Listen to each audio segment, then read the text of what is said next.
there are several programs in the government that benefit people. And I want to urge the targeted groups to make full use of these programs.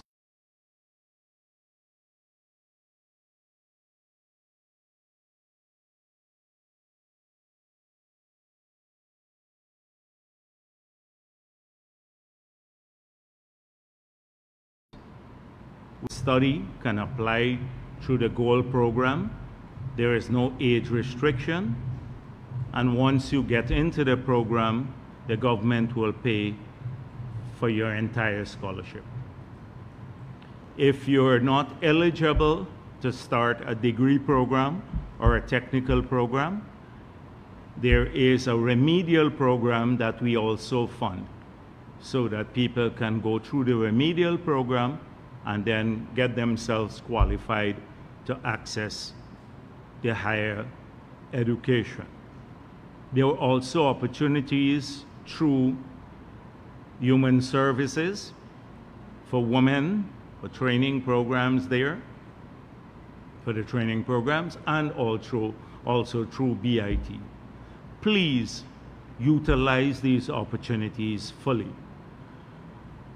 In the education sector, we also announced our plan to write off all of the student debts to the University of Guyana. There are about $18 billion of debt owed by students for the past maybe 20 years to the University of Guyana.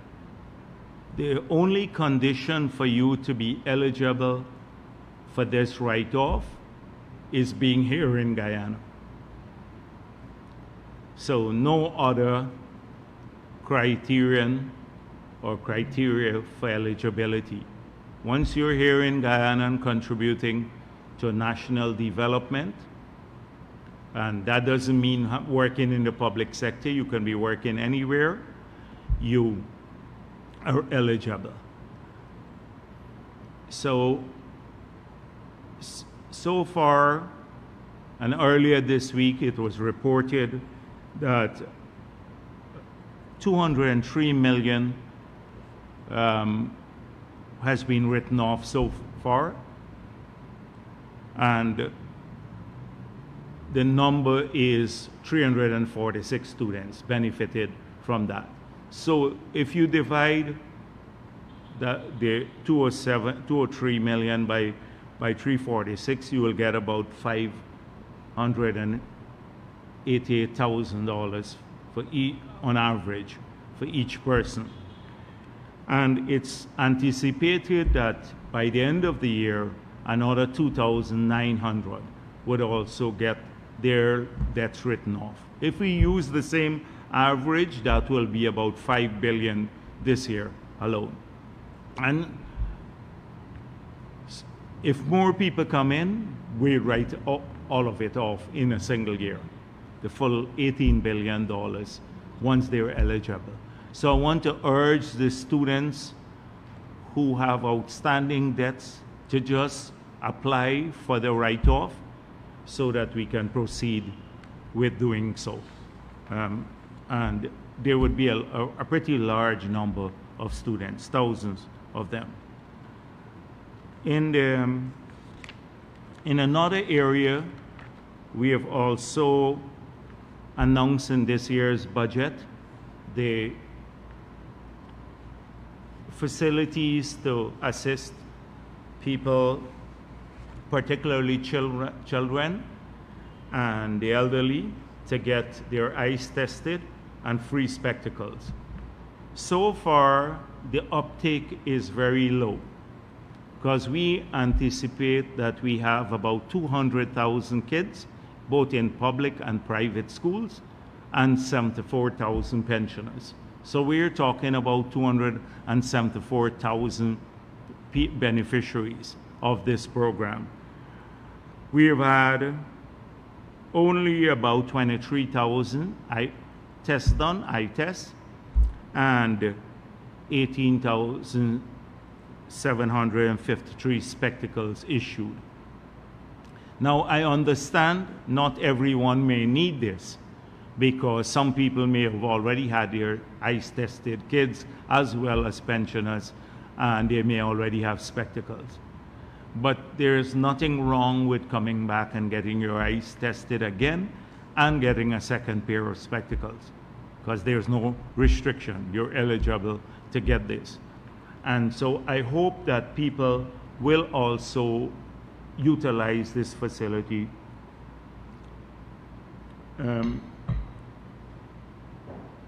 more than they have been doing so far.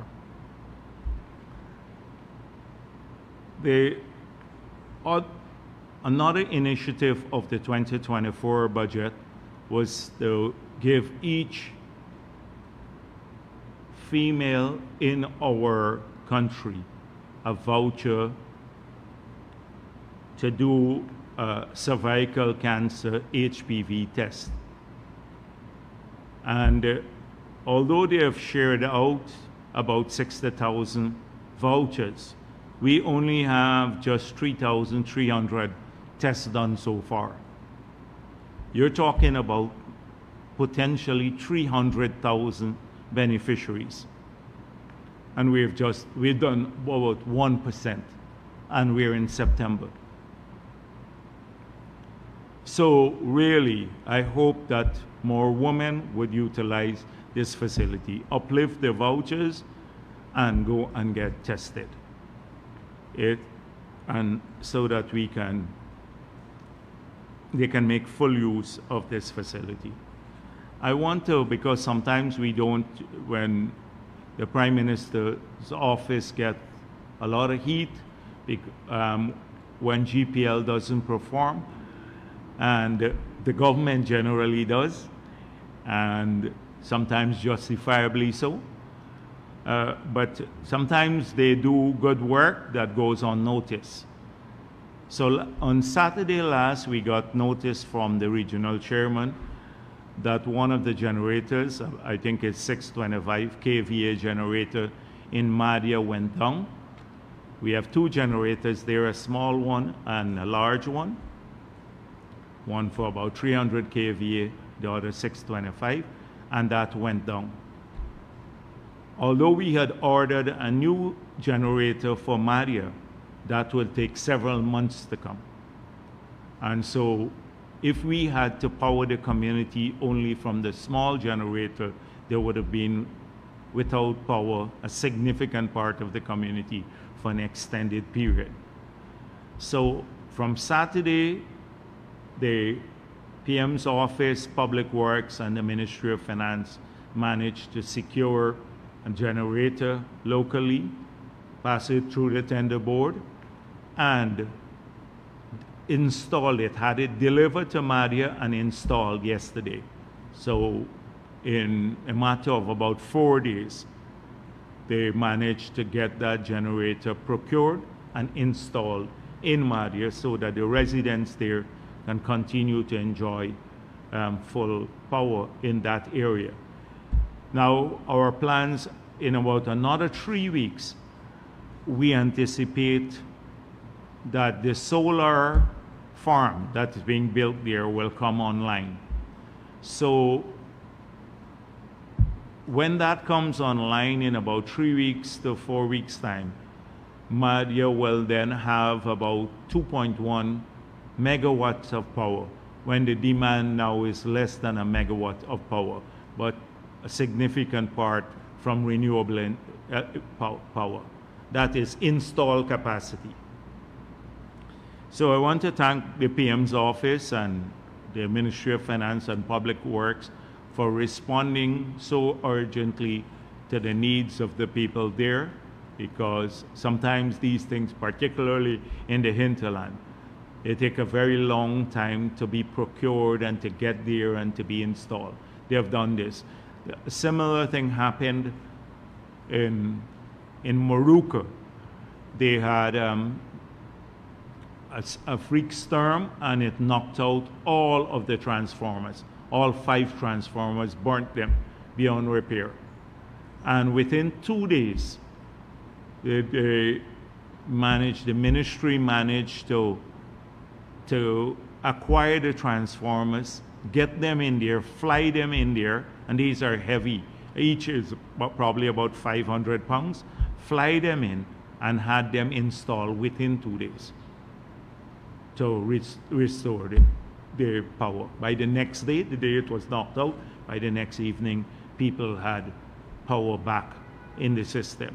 So sometimes we don't see, and this is a very responsive government, and the PM's office, Public Works, and the others, Finance, have been very supportive in this regard.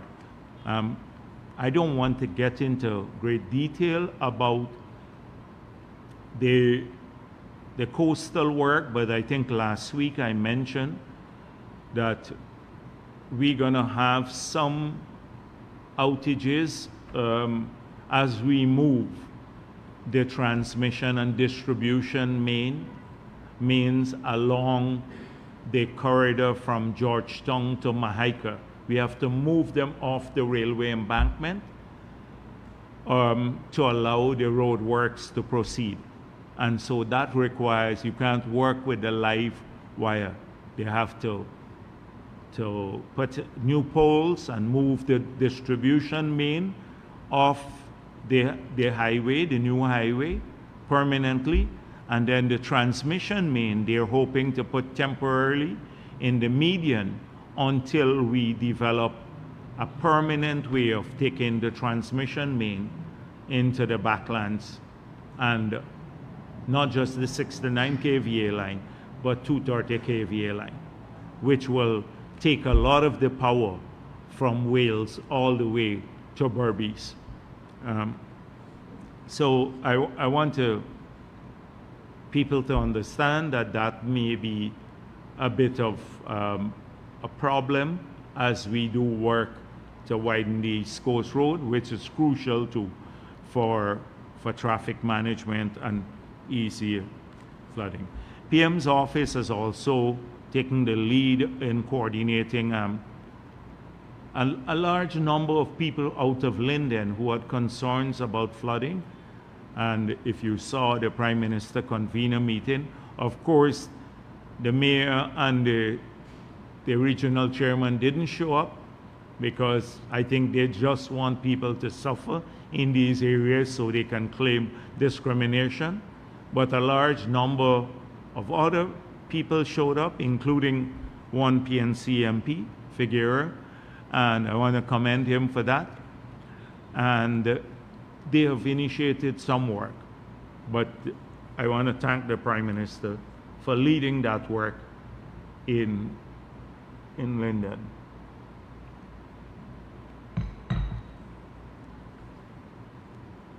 I see in the local media some reports about the President's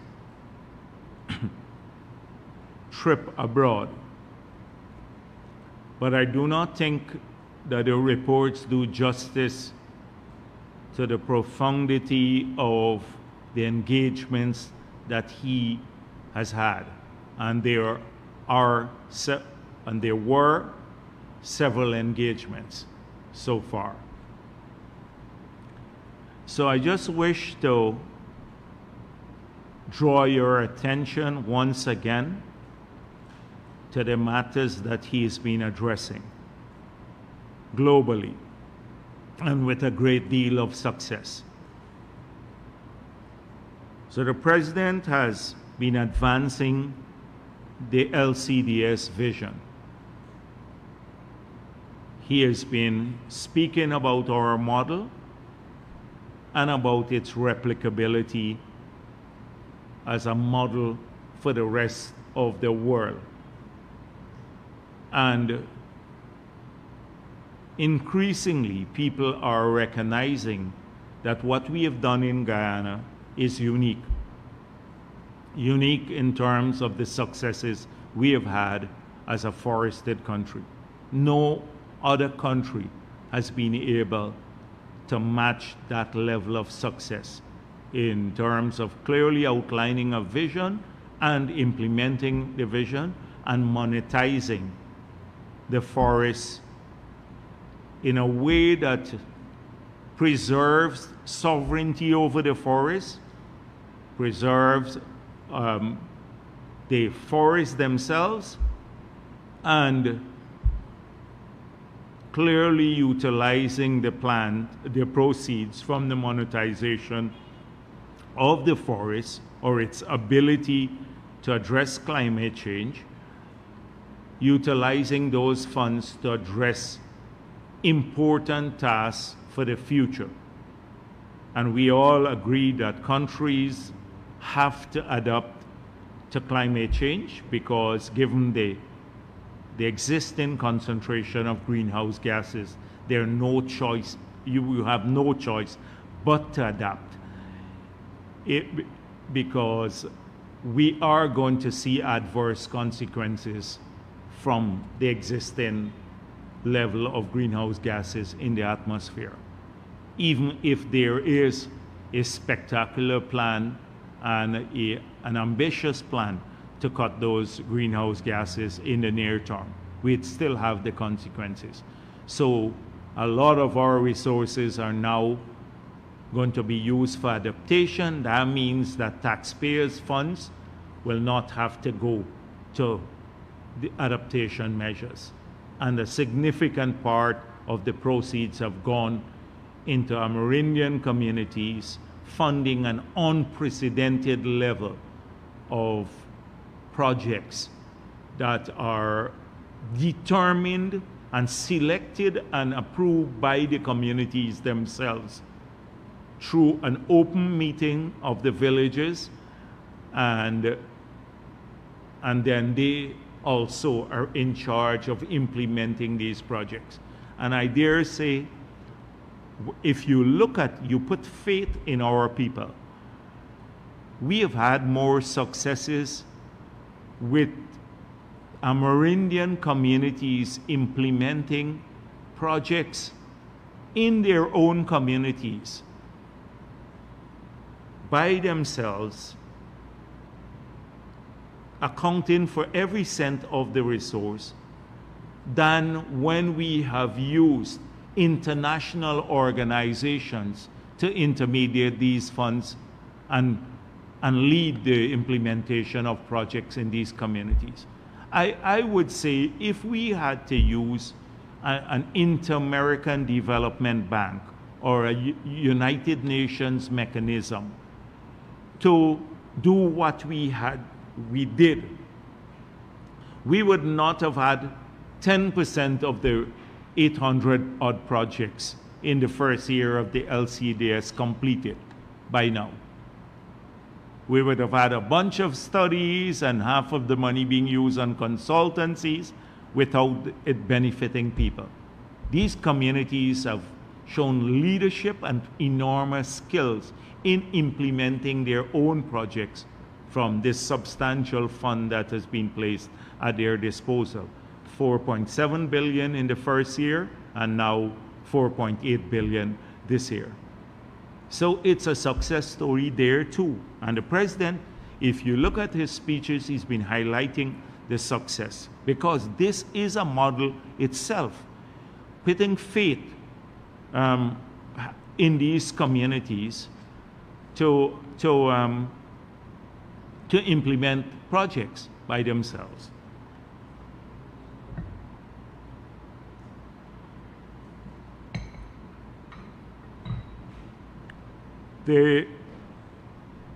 Another element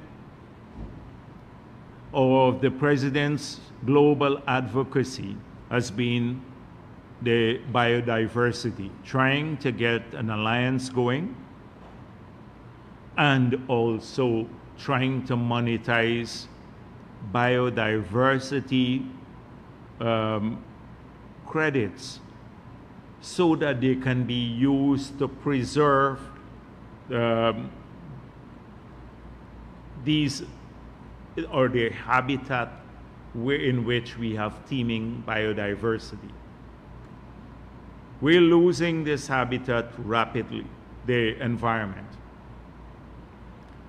And the global community just laments this without providing adequate resources for countries that are cash-strapped.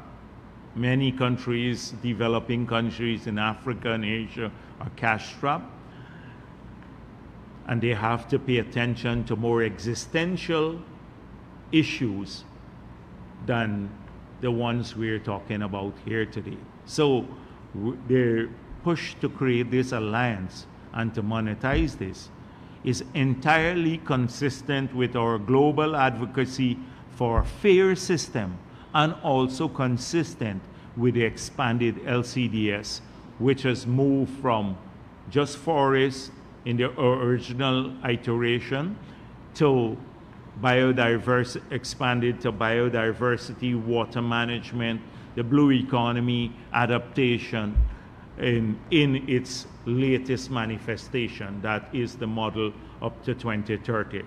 So the president has used his global advocacy there to draw attention to this matter too.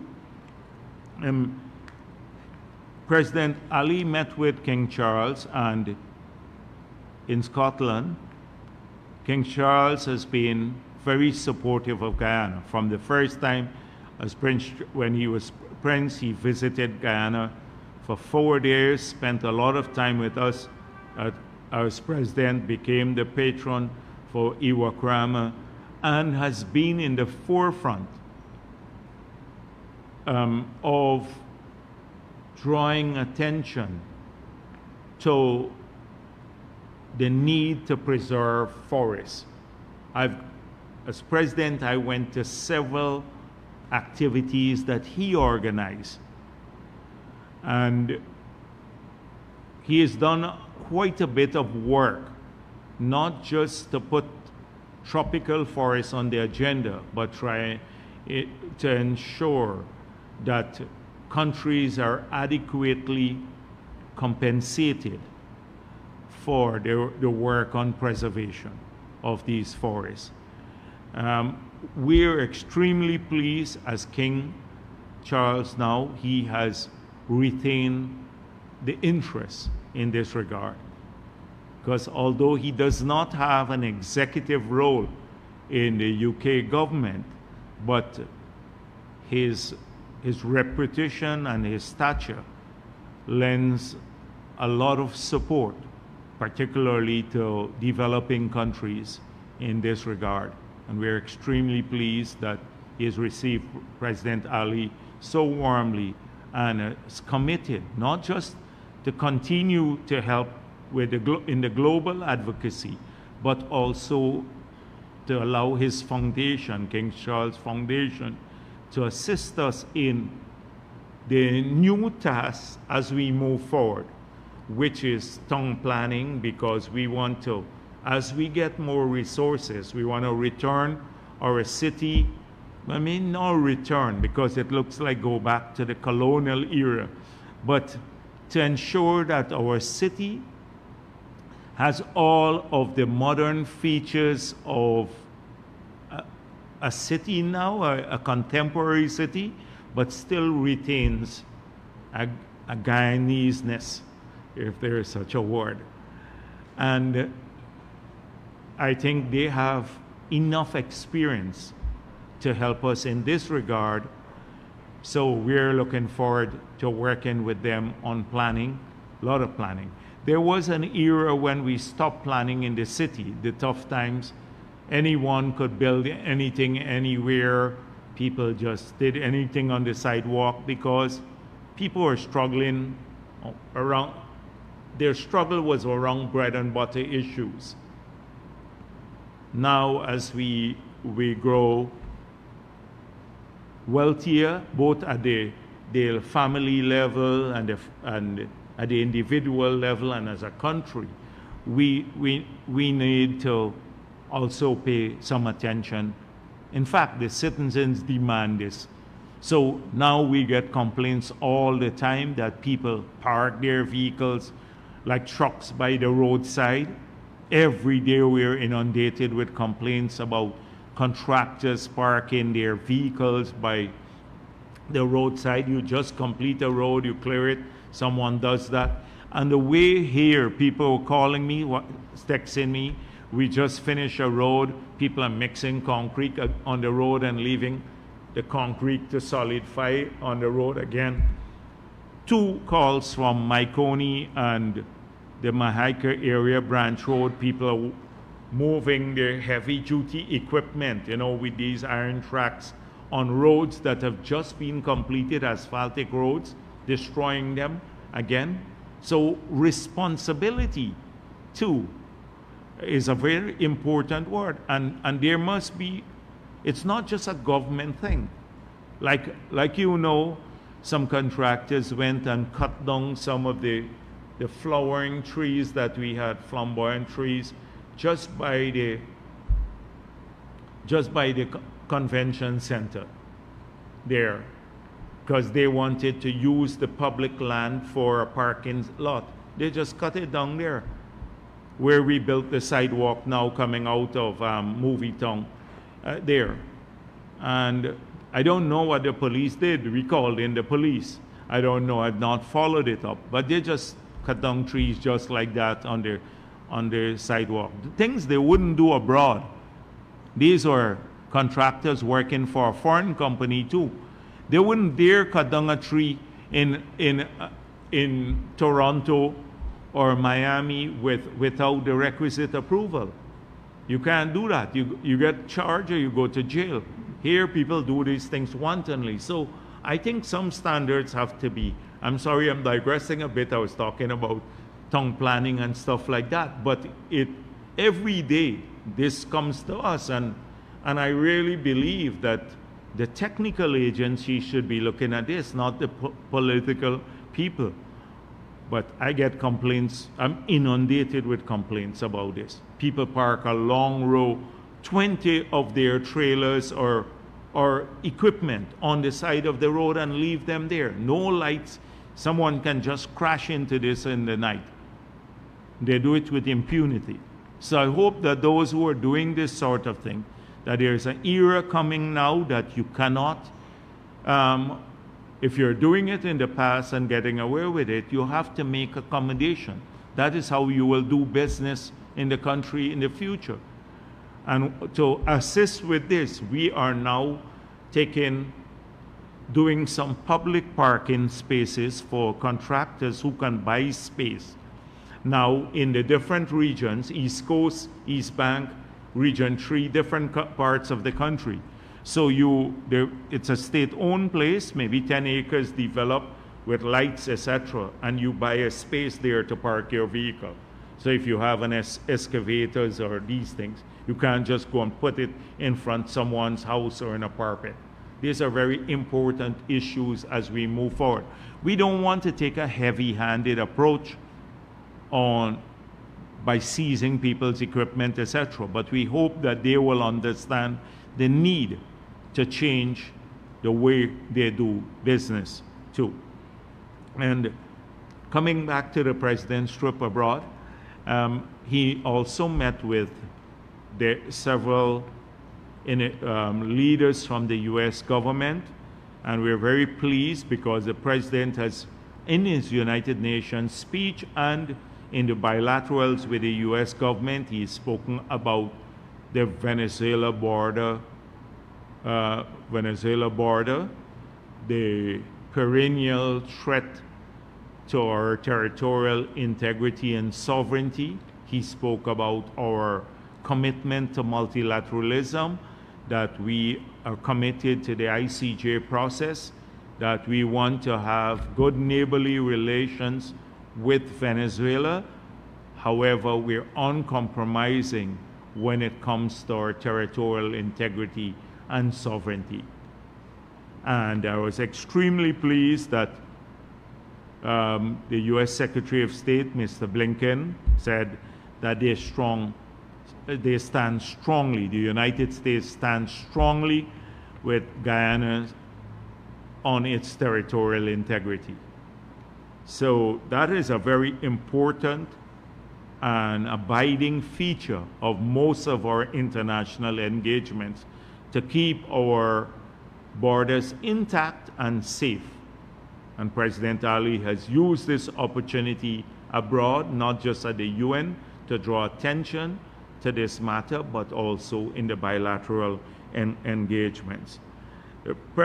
President Ali also met with the diaspora in New York, and I'll come back to that a little bit later, because I think his welcome in the diaspora has spurred some unhinging in some quarters, and so I'll address that separately.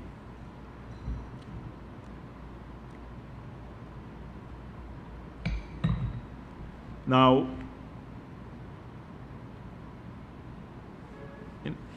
we saw in the last week that the PNC, APNU, issued its plan for the oil and gas sector.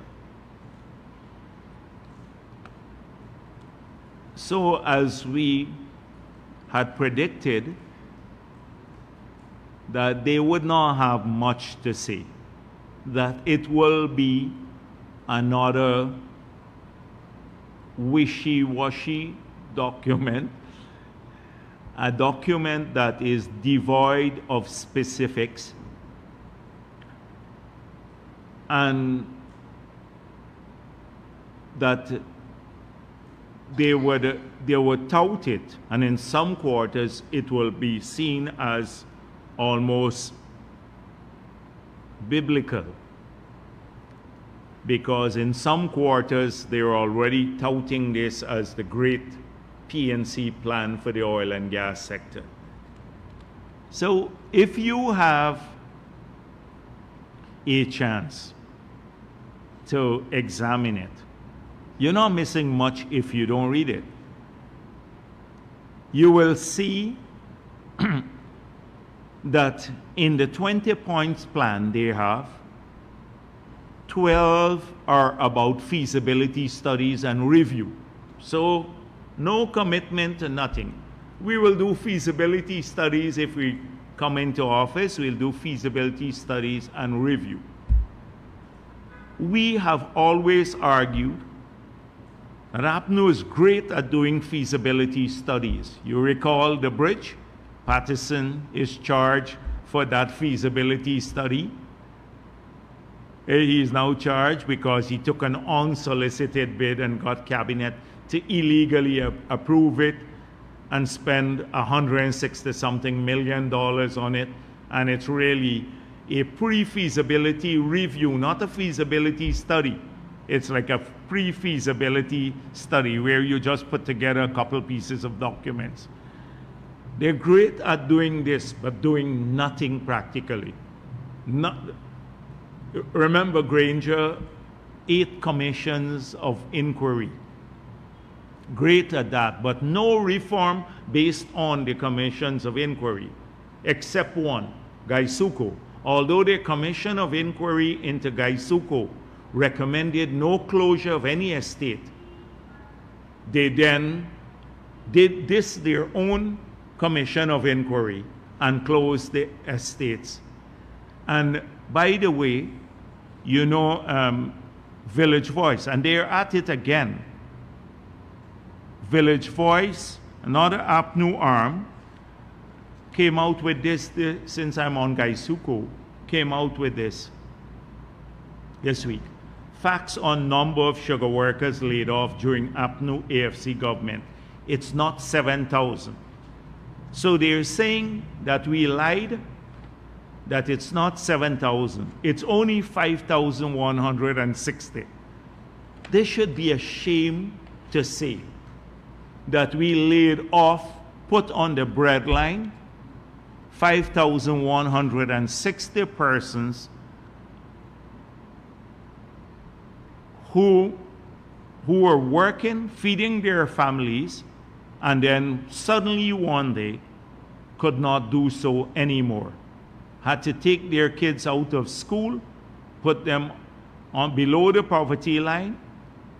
Many had to migrate, and they did migrate, and I think that was the objective of the APNU AFC government too, to get them to migrate.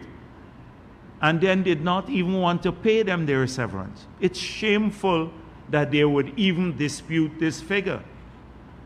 But the Minister of Agriculture recently had to answer the very same question in Parliament, and he gave a written answer. If they had only looked at this, you would see that it's 5,262 permanent workers who were laid off and another 1,785 temporary workers. So that's 7,047 workers were laid off. They're trying to distort the number, but even the distortion, it's so callous, uncaring. You're even gloating over the dismissal of 5,000 people by your government. It's disgusting, sickening. But the real numbers are 7,047. And he just presented that in a written form to the Parliament. But of course, Village Voice, that's part of this apparatus of distorting the past, will not want you to know that. And then, you know, we've been extremely liberal. We've been extremely liberal when we dealt with this issue, because this is not the extent of the hardship. So we established 7,000 workers were laid off in the sugar industry from Gaisuko.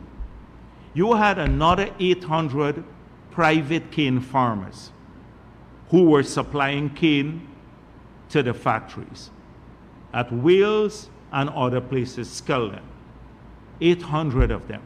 If you take each, on average, each of those farms employed maybe about 10 persons on average, you're talking about another 8,000 people.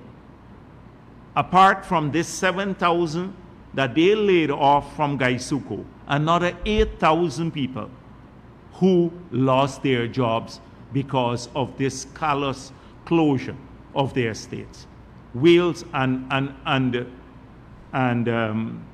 Rosal and Skelton.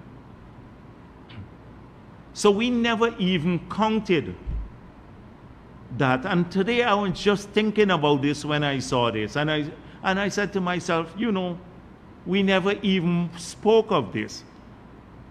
That the 800 private cane farmers who were employing people too. And I'm also conservative. I just say about average about 10 per farmer. So that's 8,000. 15,000 people were impacted here. And this was only in sugar, leaving out the other sectors with mining, forestry, etc. I don't even want to come to that as yet. So this is what we have here. So coming back to this, the oil and gas, the 20-point plan.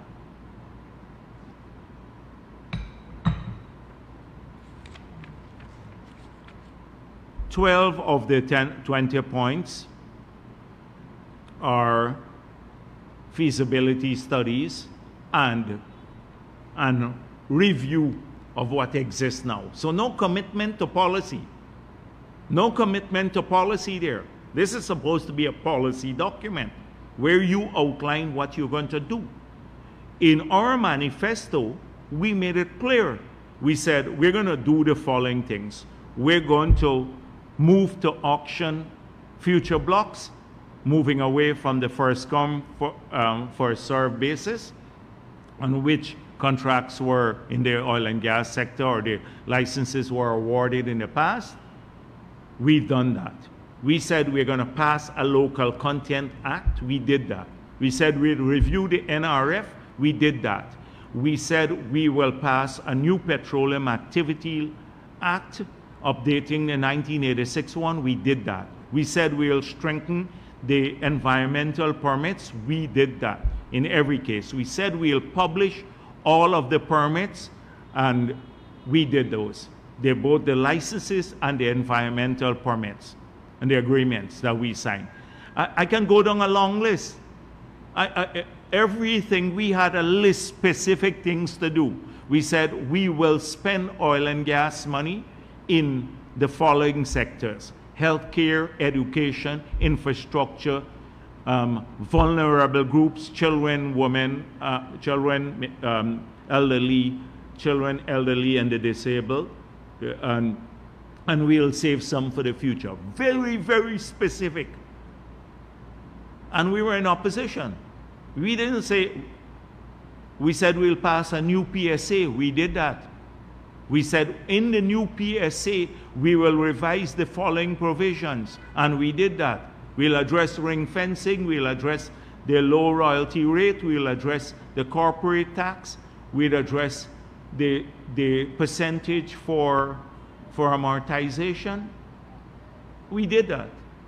We didn't say we will review this. We said we will go build the energy project. We did it. That's when you have clarity from a party. 12 of their 20 points we will review if we get into office. Review, or we'll do feasibility studies. No commitment to doing anything yet. 2 other paragraphs are duplication, so that's 14 points gone. So on the agreement themselves, the Stabroek Block, they're committing to review, not to renegotiate again. Review. So point 10 is a review. Point 10 and point 13 are same thing. We will undertake a complete review of the Stabroek Block PSA, and we will also complete a similar review of the contractual regime of the other blocks. We have already laid out the new contractual regime in the PSA. They could easily say, oh, we don't agree with the 10% tax or the 10% royalty rate. We've laid out the new contractual regime already for the blocks outside of Stabroek Block. And then 10, we will review again the Stabroek Block. 2 duplications here, 12 reviews and feasibility studies, and then some promises to do what we've already done, like maybe 3 of those. They would look at whether we should have a national oil company. We did that already. We said, we explained why we need no national oil company. They will then look at a skill audit again. Let me see some that are, cradle to grave management of waste. They would look at that. That's already part of the the environmental permit. So of the 20 points, I'll give them credit for the way it looks. Nothing here, 0, no originality. 0 originality, like as we predicted, nothing. And within 90 days of taking office, they love this thing. Within 90 days of taking office, they would appoint an advisory team. They take 90 days to appoint an advisory team.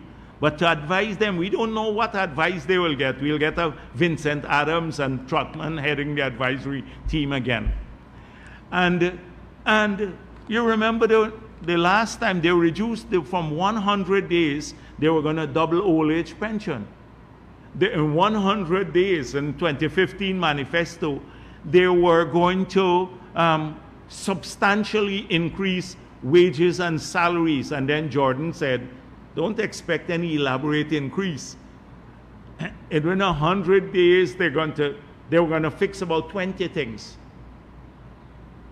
This is the useless, totally useless document that they launched this week as the 20-point plan for oil and gas. But they're under pressure to say something. They have nothing to say. So they will put out this garbage, piece of garbage. It has nothing, no specific. This is when I keep saying to the people of this country that it's an elaborate con They write things, it's like academia. You can write anything. You can write a paper, you can go online and write a paper on any topic. You can get, I think maybe AI wrote some of this for them, maybe. You can go and plug in, can you write a policy on oil and gas for me, for Guyana? And AI might have suggested some of this. We'd have to actually check that. But it doesn't mean anything. It doesn't mean anything if you don't have experience. You have not run anything. You have not done anything. You can write anything, an academic paper. Running government is very different than writing academic papers. You can, an academic papers always want reviews and studies and feasibility. Can't get to anything in reality. So much for their oil and gas strategy.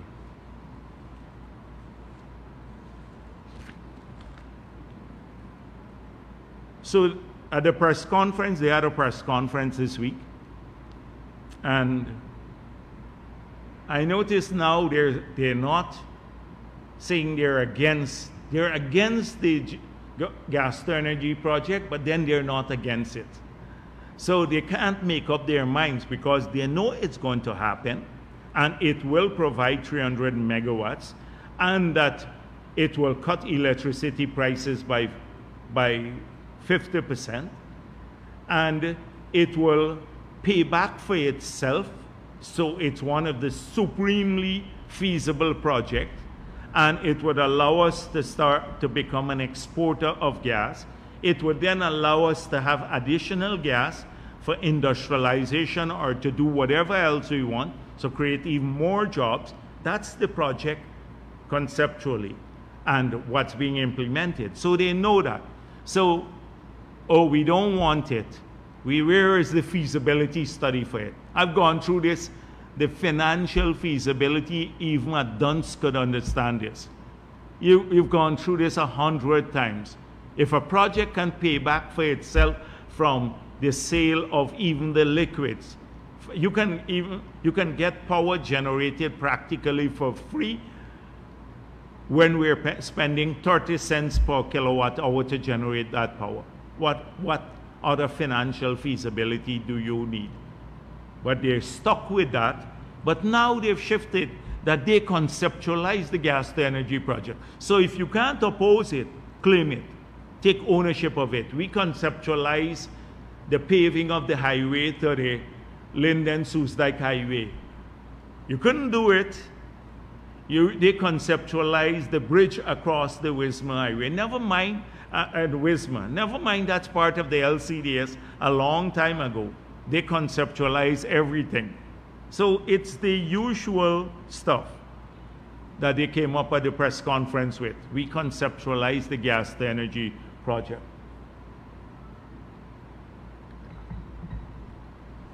And by the way, I saw Mr. Brassington in a speech that reported that the project is delayed to the fourth quarter, to the fourth quarter of the year. Now, under the arbitration, let me make it clear, we believe that the delay in handing over the site that Exxon was responsible for will justify just a 3 months extension. And that's what we are arguing for in the arbitration. Therefore, power should be supplied to the grid from that project by April of 2025. If they cannot do that, our arguments in the arbitration is that, or if they fail to comply and we prevail in the arbitration, there will be liquidating damages for the contractor. And the liquidating damages are calculated, I think it's $11 million per month, US dollars. So for every month delayed, the contractor will have to pay liquidating damages of 11 million US dollars beyond the time. So we have conceded a 3 months extension, or we have offered that at the arbitration. So that doesn't mean that we have accepted that timeline. Our timeline is very different. But if they're delayed to the end of the year, then there will be liquidating damages, the consequences that they would have to face. So I just wanted that issue clarified for the media, because the way it's written, it would look as though we agreed to this new timeline. We have not agreed to that. They, at the same press conference, so they've been busy walking back all of their comments. This is APNU. So Mr. Norton said they never said that they will remove electricity subsidy, but they were opposed to the subsidy. So right now they're acknowledging that the PPP put in a subsidy, and it is that subsidy that is keeping electricity prices constant when it should have gone up because of the increase in fuel prices by a third. So your light bill should have been increased by about 30%. But because we are subsidizing, we're putting in about 70 million US dollars now into GPL only to subsidize fuel. Your electricity bills have remained constant or unchanged. That's for everyone. So at the beginning they said, oh, this is bad management, we shouldn't do it. And now the reality of it hit home. They're trying to walk back their comments now. But will they reintroduce, as they did? They had the tax, a 50% tax on gasoline and diesel that we've removed also, that's costing us $80 billion per year in implicit subsidy. Will they remove that? Because that is an implicit subsidy of 500 Guyana dollars per every gallon of gasoline or diesel you buy. Will they do that? Will they remove the subsidy for mortgages that we're putting in? The tax subsidies and all of this. And can they promise anything anymore that you would believe? Because remember, they promised never to touch our children thing. In fact, to increase it. And then they removed the 10,000 grant. And then they promised, they said we were overtaxed and introduced 200 new taxes and fees. Can you ever believe what they're going to say?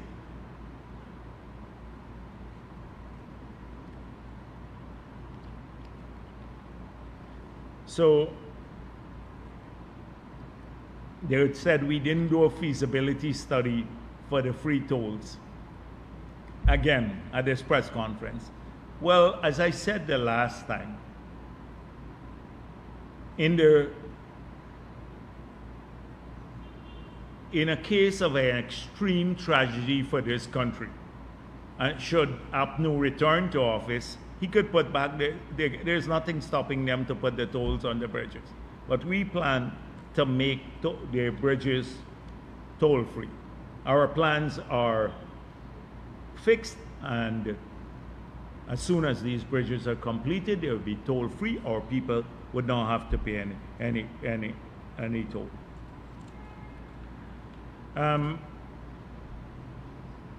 What struck me as unusual was, and a little bit delusional, was both AFC said they alone can win the 2025 elections, and APNU claimed the same thing. We don't need anyone else, we can do it alone. Now, any sensible person in this country would believe that you're high on weed or something else if you make a claim like this. You got to be high on something to make a claim like that. And they do it with a straight face. So you got to be also high on something to believe that.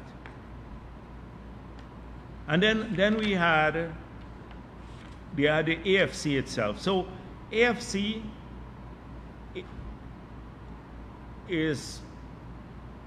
they're an elaborate con job. So they get all of these things, people write up these things for them every press conference they have, and they go and read a document or policy position is this. As I said before, anybody can write garbage. You don't have to believe it. They don't have to believe it. It sounds a little sophisticated, and it could be garbage because a lot of it could be generated, as I said, by AI or people who have done nothing in their lives. But look, when you want to see the true nature of it, is that if you have robust questions to them, then you would see how hollow they are. That if you just poke them, your finger will go right through them. Or if you press hard, they will topple over. They have nothing to offer, nothing. So I had asked the media to ask them if they still believe that the 2020 elections were rigged, since they're telling people on the ground, AFC, that it was APNU trying to rig, the PNC trying to rig the elections, and they were opposed to it. We know the reality was different. AFC was the center of the rigging plot too, and they defended it. But now to reinvent themselves, suddenly they're distancing themselves from that past. So I asked the media to ask this question. The exact question was not posed, so my staff sent me this. Someone asked them, do you still believe that the ABC installed the PPP government? And Patterson said, well, we're not sure. Then he gave a wishy-washy answer about, well, they're already there, so we're in opposition, so we treat them, we have already acknowledged that. Didn't answer the core question. I think the core question was, did the PPP rig the elections in 2020? Because if they say yes, that the PPP rigged the elections, then they can't justify the lies that they're telling people on the ground, that it was the PNC that tried to rig the elections and that their hands are clean, because they need to reinvent themselves like the clean hands now. Imagine Cathy Hughes doing that. So, and Nigel Hughes. So look at the question session. Very, very lengthy. It exposes the real nature. It removes the mask from the AFC, the lying, distorting mask that they put on every week to seem sophisticated and knowing what they're about. So another question came, I didn't think it was Cordell. So you talk about, Laura George has been busy talking about the Wi-Fi. How we don't have Wi-Fi in the hinterland communities, the Amerindian communities, and Wi-Fi is a universal human right now and all of that. Somehow that we're discriminating against Amerindian communities. So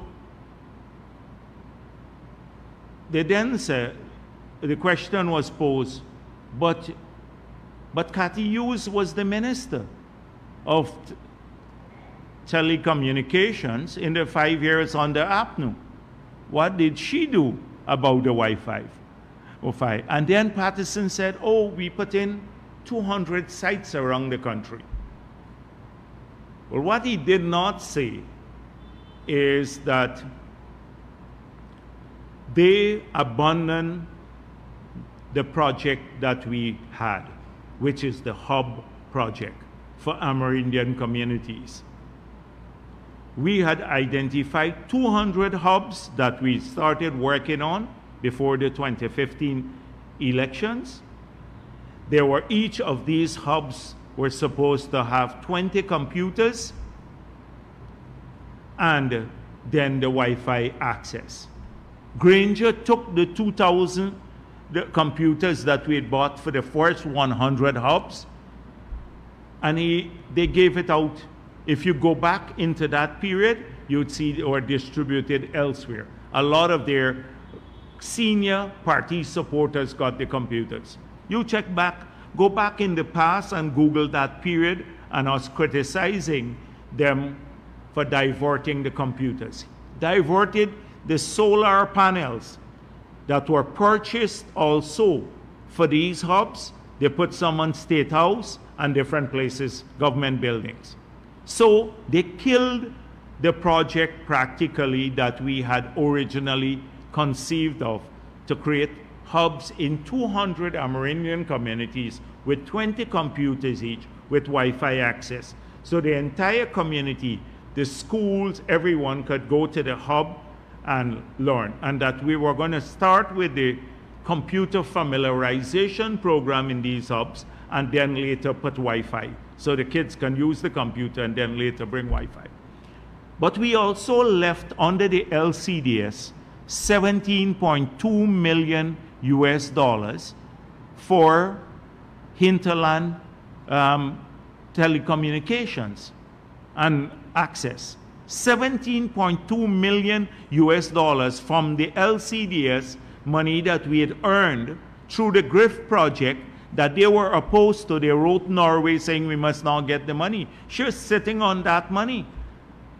So what they did, they did 200 sites somewhere all around the country, including their own strongholds.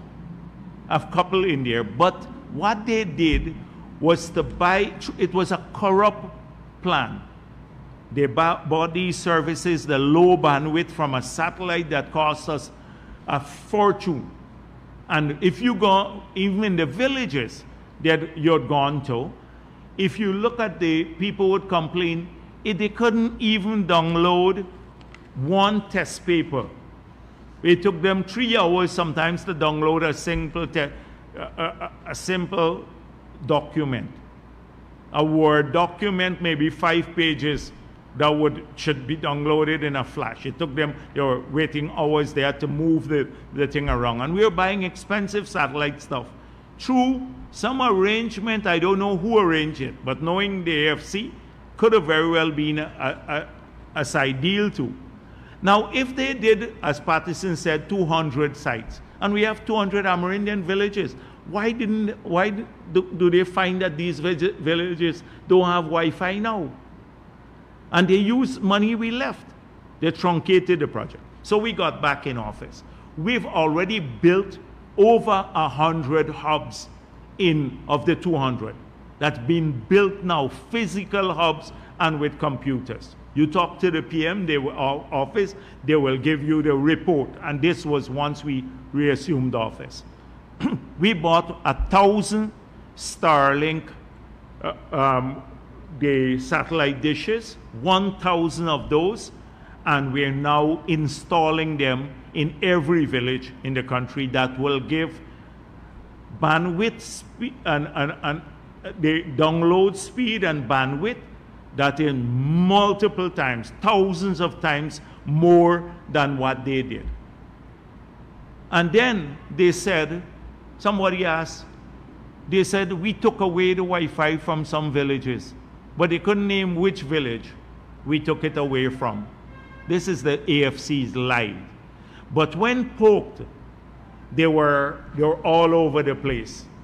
I think Laura George was stunned. She couldn't even answer anything. I didn't see her expressions. I'm just reading from what my staff, because I can't bear to look at these people lying, so they just give me the notes of what took place at the press conference. But this is when you examine the true nature. They can read a whole long UN declaration on Wi-Fi, a long thing, UN declaration, and we will put Wi-Fi in your ear, in your nose when we get into office, everywhere else. But you were there before, you couldn't do anything. Now you killed the project we have, and you're shamelessly coming to talk about Wi-Fi in our Amerindian communities like pit latrines. So that was one of the stuff. And then I think they start Kaicho News and the AFC, they shared the questions before to them. They gave them some softball questions on the oil and gas, and almost the answers were prepared. I wouldn't doubt it if there was a major collaboration between Pato and the Kaicho News.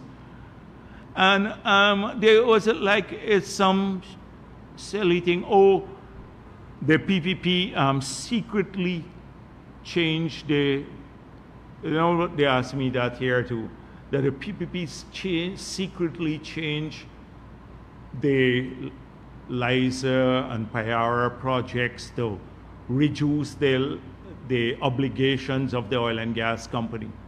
Not a word that we plan that's not true. That's not true. And secondly, that we are going with legislation that I've explained 100 times that will expand, make by law the responsibility, the oil and gas companies as well as those transporting fuel through our waters liable for any environmental damage they do to Guyana. First of all, to clean up, fully liable for cleanup costs, as well as compensation for those who are affected by any potential spill. We've outlined it. We have the draft legislation. We said as soon as we come out of recess, we are passing that. That will overtake any guarantee that you have. Because right now, if a tanker comes here and there's an oil spill, there's no recourse. They don't have a guarantee. Now, you know, they could just file for bankruptcy elsewhere or do something or just sail out of our waters. And we have no recourse. So we said we'd correct it. And then to say that the PPP secretly signed an agreement and ask Patterson with Nigel Hughes there, sitting there. Can you imagine the audacity of this, the farcical nature of it? These were the people who signed the 2016 agreement secretly that has put us in this situation. These were the people who hid the signing bonus for 1 year and then said they thought it was a gift. And now talking about secrecy in the environmental permit and the license. Every one of those that we signed, every environmental permit and license that we signed since we got into office, we published them. How could they be secret and we publish them? So they got to be coordinating there. And somebody asked again, so they're gone with the pass rate for the interior. And this shows hollowness again. Oh, how much persons from Region 9 pass the CXC? So when asked by a reporter, I don't know which reporter, what about the 2015 to 2020 period when you were in government? Oh, we don't know that as yet. It could have been a low pass rate, but they don't know because that info has not been released as yet. But we are talking about 2024 pass. This is the shallowness of people like Nigel Hughes and the others. They get these little prepared things and go around there, but because it's never done this way. This is not a criminal case in the court where you can prep the witness to lie or anything like that. Here, I said they will find politics a very different environment because you get questioned. That's why some people hide from the media. They get questioned. And you tell a lie, and then you have to answer follow-ups. And the follow-up questions are the ones that expose how shallow they are or disingenuous they are. And I've seen they're getting great review from the Starbuck News. The Starbuck News published the whole list of pit latrines in the country. A big survey. Now, Priya Manikchan, I don't know why she has to do all survey of pit latrines. We have other serious things to do too. But, you know, this obsession with pit latrines all the time, it boggles my mind about, look at the amount of things that we have to fix in this country. This obsession here.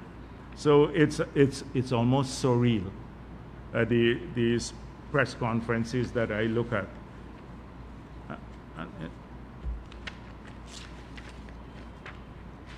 So since I'm at it,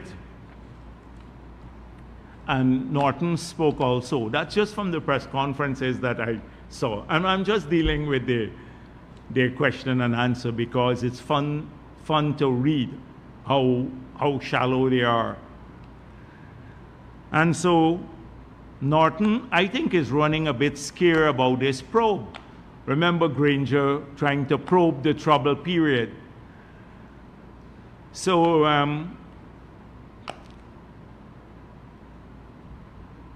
so I think after my last press conference,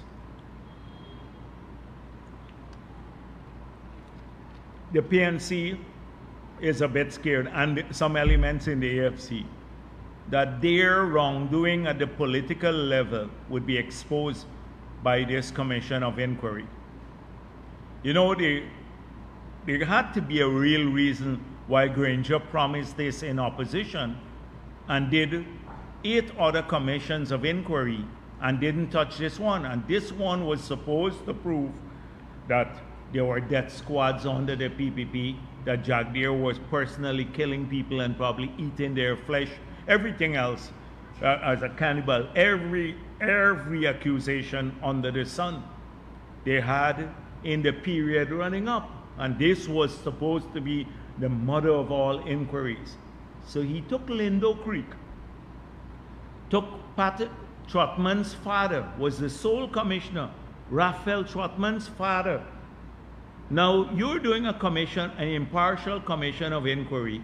You got a minister's father is the sole commissioner and did one on Lindo Creek and blamed the security forces. But he couldn't do all that they promised. Remember the run-up to the 2015 elections, and from the whole period running up to 2011, extrajudicial killing. Even now, Rickford Bork, the madman, has elevated the numbers. So I think we're coming to crunch time now. So they can come and present to the COI all the facts they have about extrajudicial killing and death squads and my culpability and everything else. But I pointed out that we know of their involvement.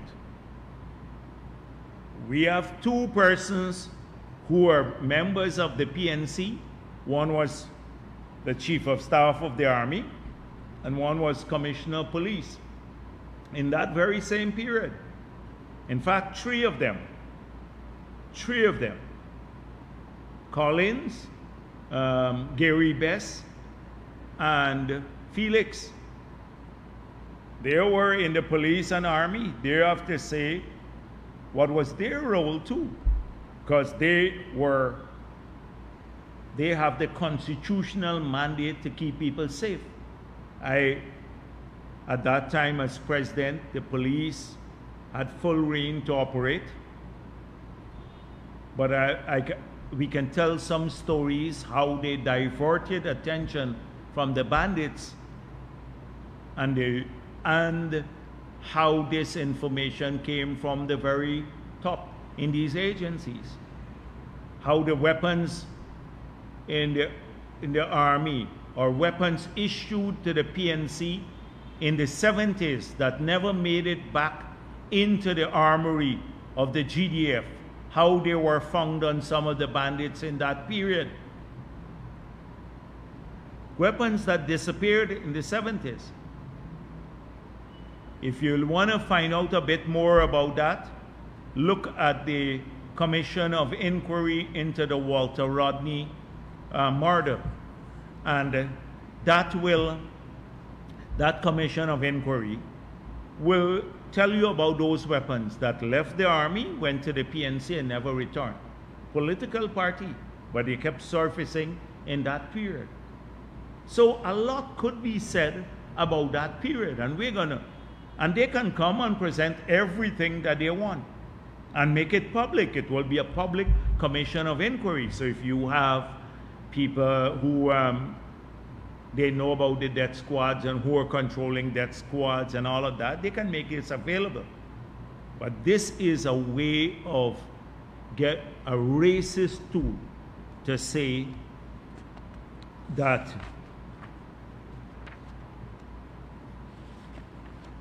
the PPP killed a number of people. So I'm going to start circulating. So something here.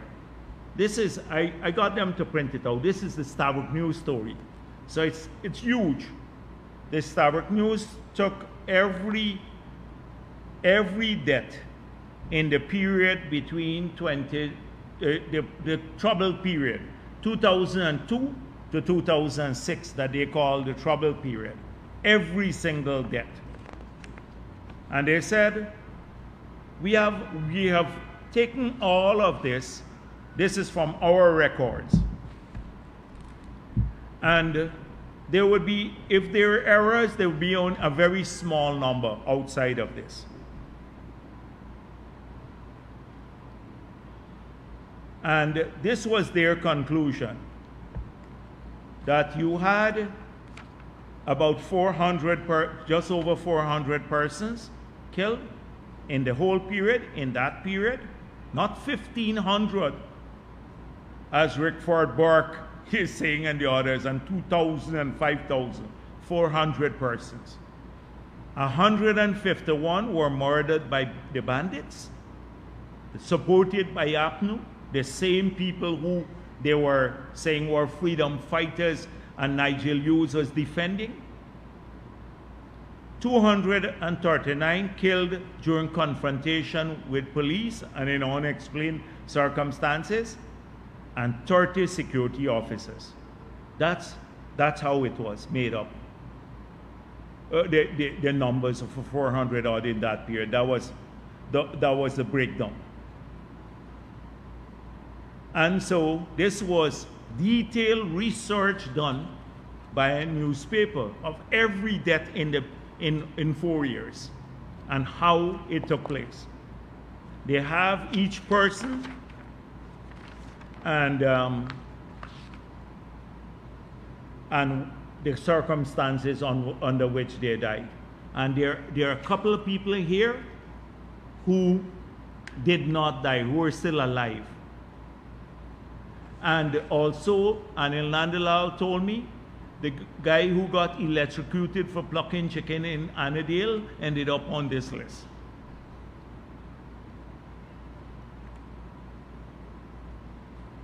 So that's what he said to me. So the thing is that this is the fact.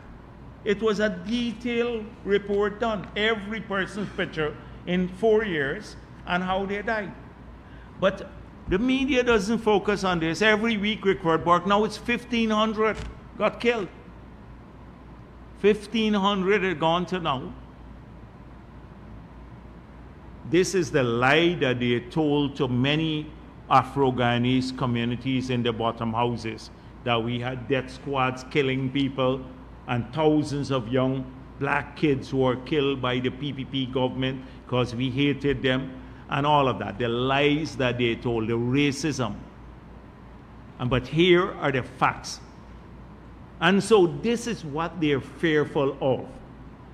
they're fearful of. So that's why Norton said, oh, they will not accept any probe done by the PPP. He's already conditioning people's minds. So he can keep using his 1500 number.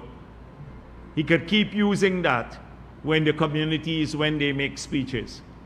That's what they want to do. But the sensible people in this country, and I hope we have enough sensible people, will go to this.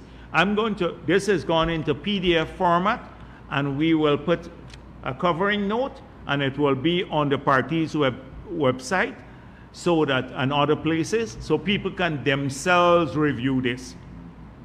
They can themselves review this. The sensible ones would do it. Those who are intent on distortion will not want it done.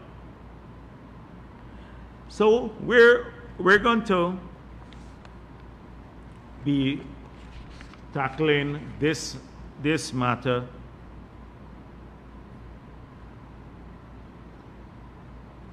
also.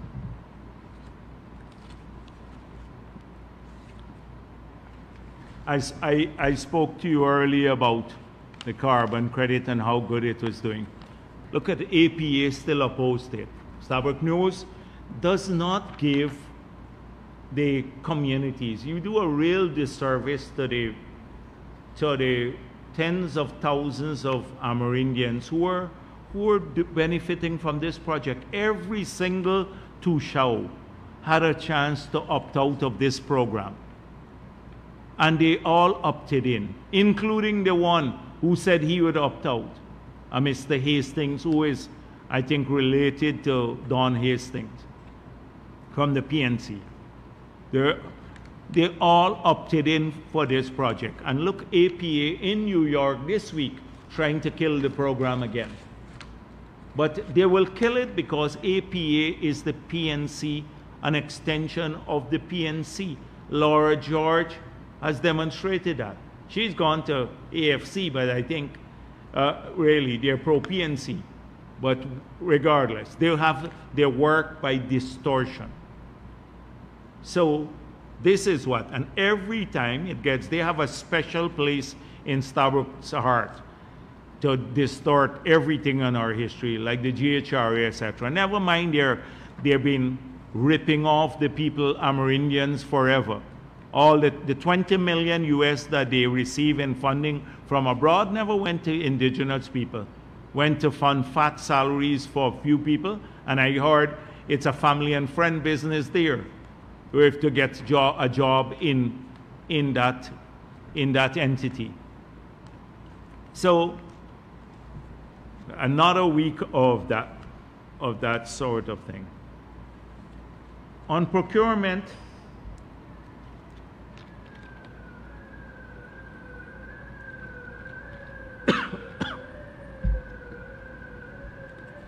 so earlier this week I met with all the permanent secretaries. I met with the REOs and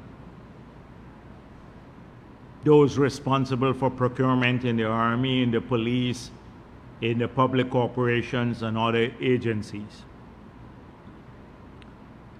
And I made it clear that we will not countenance any departure from the Procurement Act and the regulations that form part of the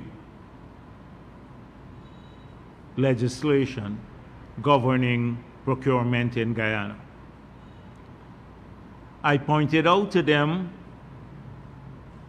that we understood the challenges they face.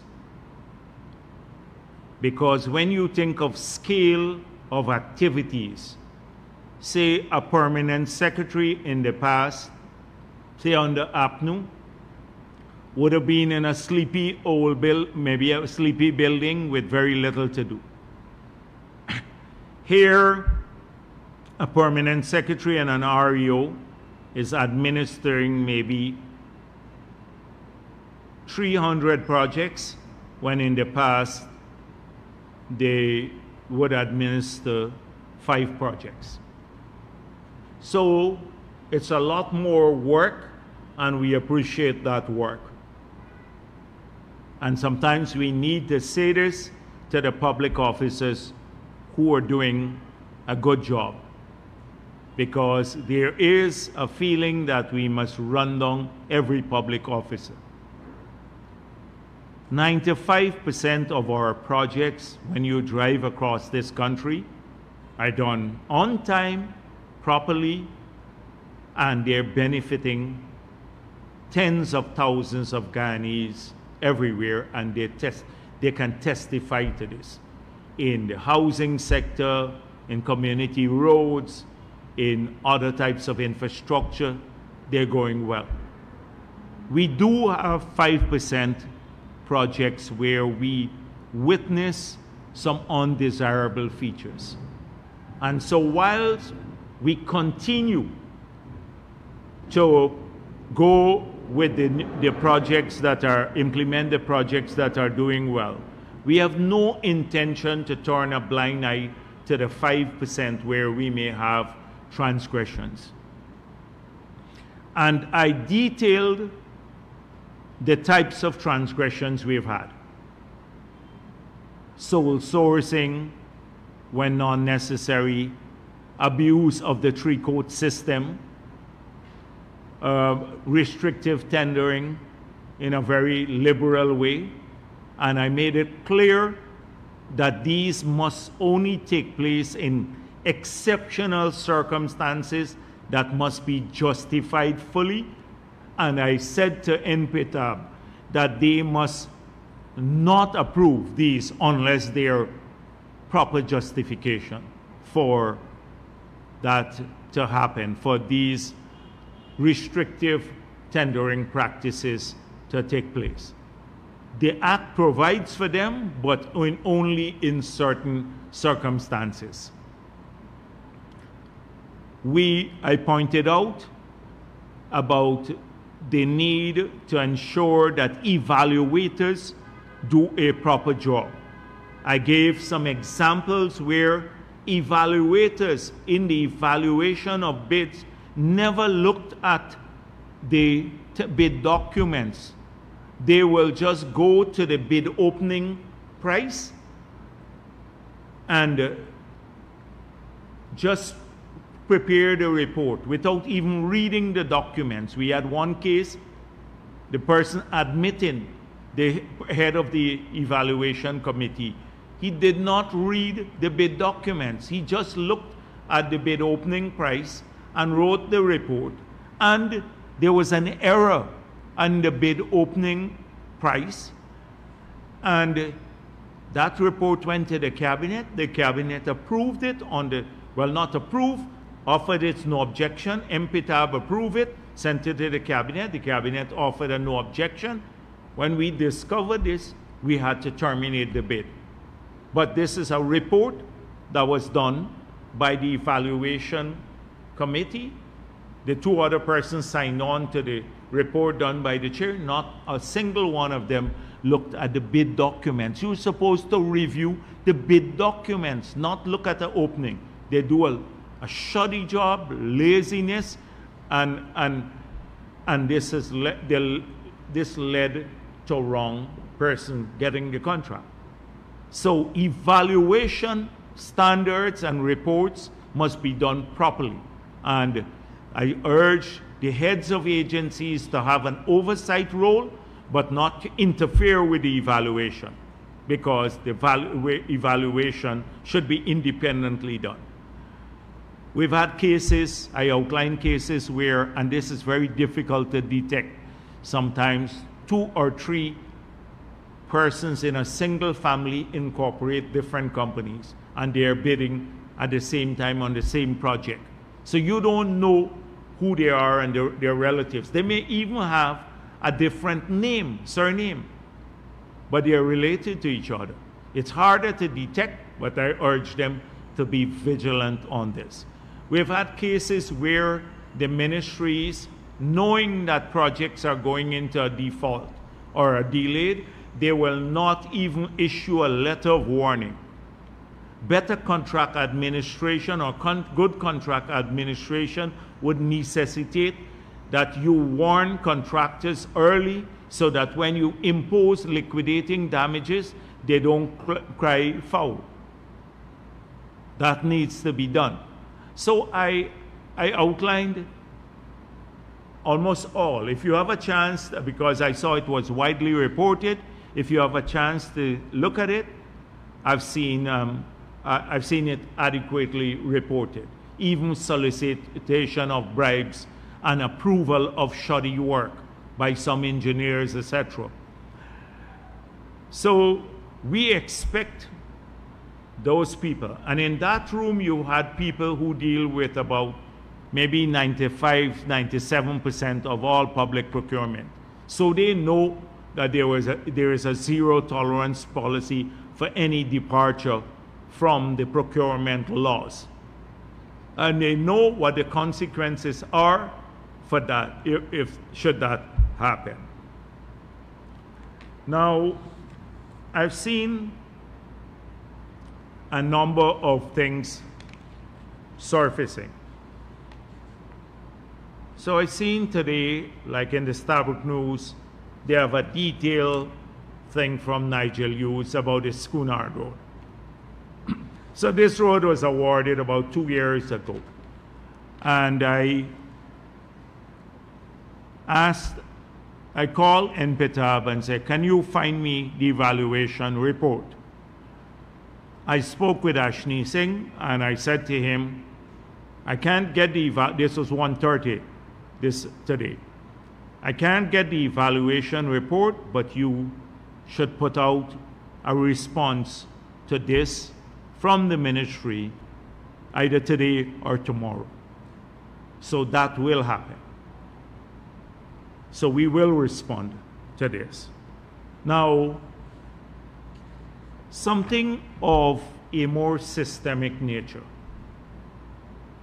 So every week, last week I addressed it a bit, and I want to return to it in greater detail this week so that you understand the difference between procurement under PPP and under APNU. And there is a single metric that you can use. So you would always have accusations of corruption. But this single metric can tell you about approaches to transparency versus secrecy in tender administration. You know the regulations to the Procurement Act of 2003 when I was president.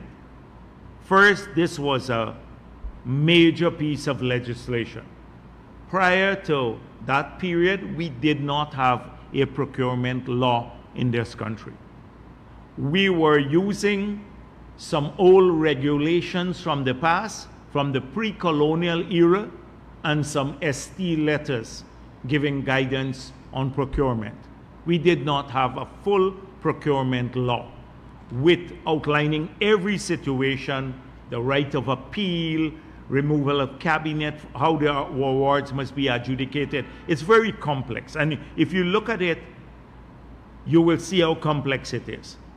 It's one of the better pieces of legislation anywhere in the world if you look at our Procurement Act. It has a lot of safeguards. When we passed that in 2003, we then put regulations to the Act in 2004. And one of the regulations here was dealing with public knowledge of what we were procuring. So prior to that, the public had never had a way of knowing what the government was procuring, especially at NPTAB level and above, because those are the big contracts. At that time, the the limit was lower. Now it's about 15 million and above. They had no way of knowing how many contracts were awarded in the past and at what price and what was the procurement method prior to the passage of this law and the regulations.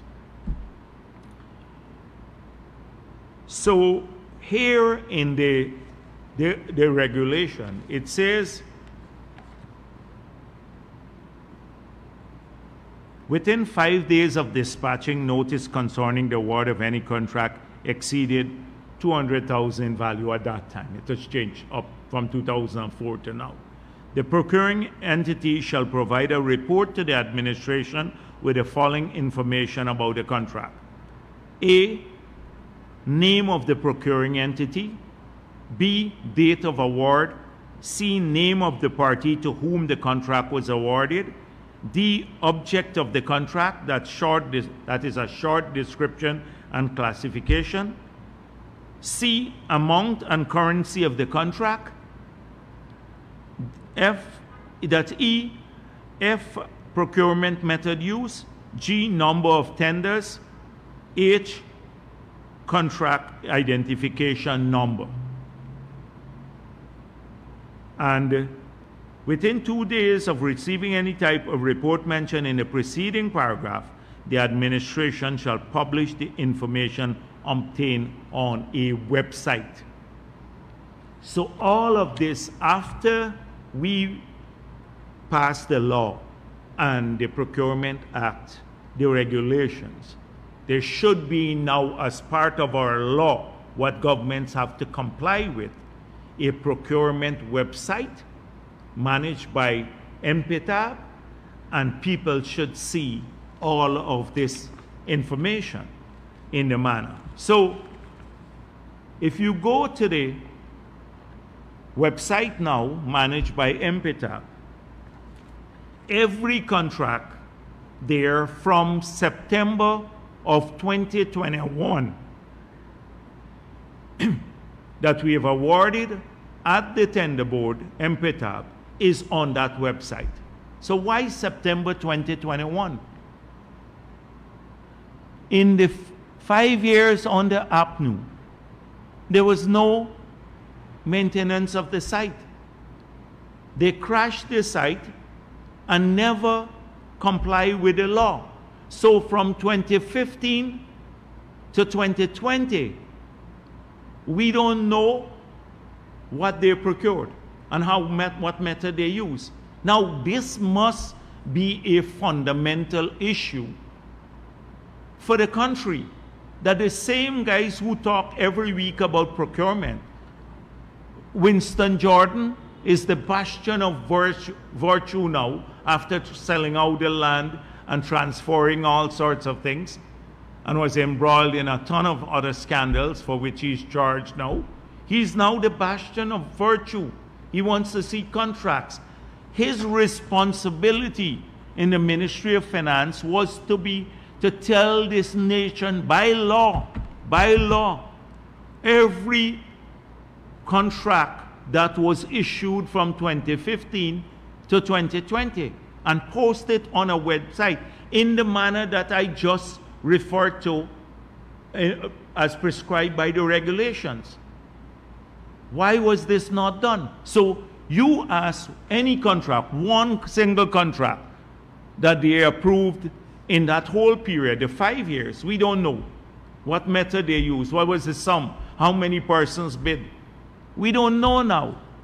For 5 years, zero accountability. These are the same people for 3 years who did not submit any statement to the Integrity Commission. And they talk about virtue. This is an illegal act. Jordan should be held for malfeasance in office, should be charged for not doing this too. So you ask them anytime, anyone, Norton or anybody, you tell me a single contract was approved, where I can get the information now, in the 5 years, where I can get the information. Ask them that question the next time. And why did you not do this? respond to the law. Now the PPP, first year COVID, we got into office around August of 2020. By September of 2021, we rebuilt the site, and every single, you go on the site now, you see every contract. So let me tell you what it says. Procuring entity there, Ministry of Health, for example, contract ID number, awardee, contract description, contract amount, currency use, procurement method. So if it's sole sourcing, if it's restrictive tender, if it's open public tender, it's outlined here. So a Guyanese can come and say, look, this one was sole source. You can go on the site now and see. It says number of tenders, it has how many persons tendered, and it has date of award and date uploaded. This for every contract now that we have done, every one that they complain about corruption on, you can at least find the information on a site provided by the government of Guyana that APNU didn't do. And you can find the procurement method used here. So that's the qualitative difference. That this is a sophisticated con job. They are corrupt. Of course, Cathy Hughes would probably now want her name on Video Mega to be on their site. They crashed the website. They crashed it and stopped uploading. So you can't find any information before that period. And they did this before. In the 10 years before we got into office in 1992, there was no audited accounts for the country. None. We managed from 1992 to do audited accounts for the country. The same thing happening at City Hall. You can't have a proper audit there. Up to now, you see the attempt to mislead, oh, we owe 15 billion in taxes now. They're gone quiet on the PNC 6.7 billion. It's a sophisticated con job that they do all the time for the uninformed. So you, anytime any one of them says this, you ask them, where is the contract? Can I find the details, public information as is required by the Act on this procurement that they did for the Durban Park, the facility there? How can we get information on that? You can't get it anywhere. Disappeared. They just destroy all the paper trail for this period, the 2015-2020 period. We are complying with the law, the citizens of this country. That is why I tell you about accountability. And we have made it clear. You think any APNU government would have told the permanent secretaries what I said to them? That we'd hold you responsible? Because they're the ones telling the permanent secretary did not have to approve in Cathy Hughes' ministry payment to her own company. She did that on her own. Her name signing. We have the document. She was signing on the paper. That's what they didn't want done.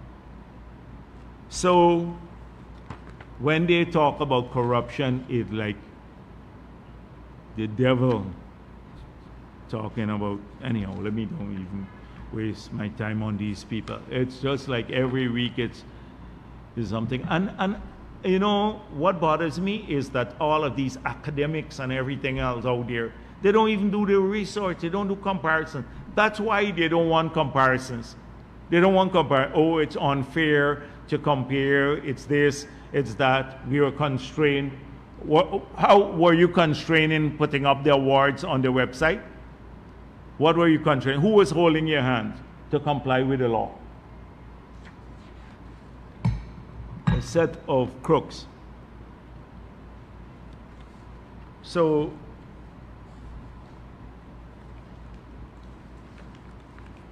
on the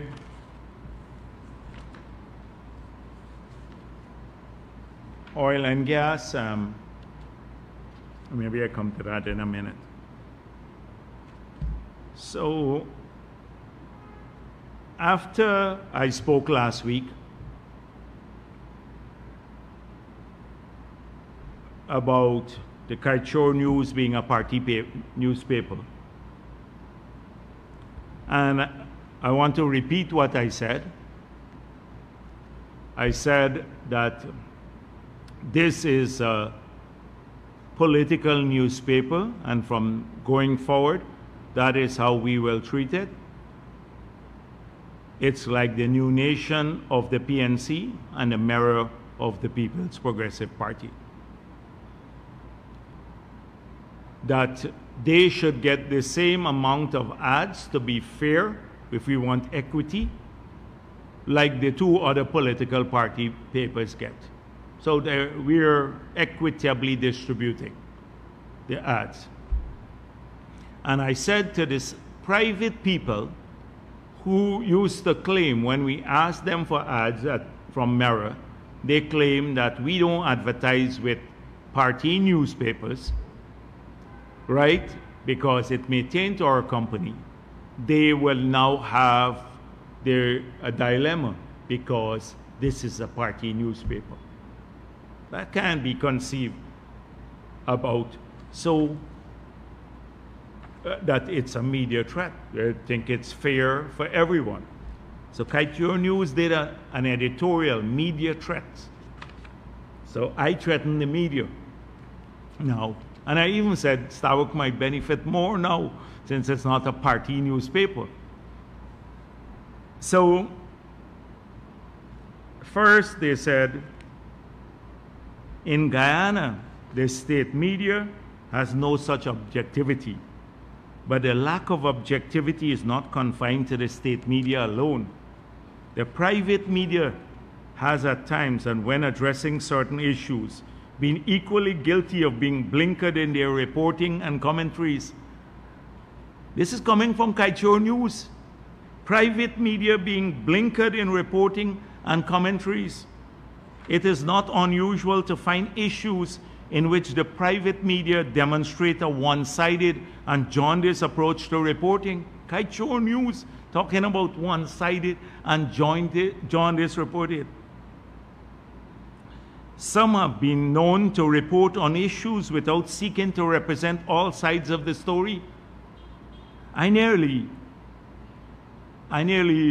fell off my chair when I read this, coming from Kaichor News, criticizing the private media for being jaundiced in their reported, one-siding, nor lacking objectivity. Can you believe this? That's why I said we live in a surreal country.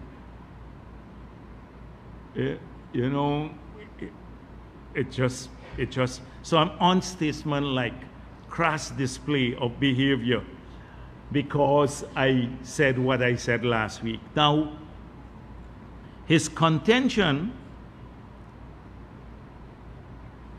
that the publisher of Kaichor News, Mr. Glenal, has entered the political arena owing to some spur of the moment comment he made on one of the recent editions of his radio program.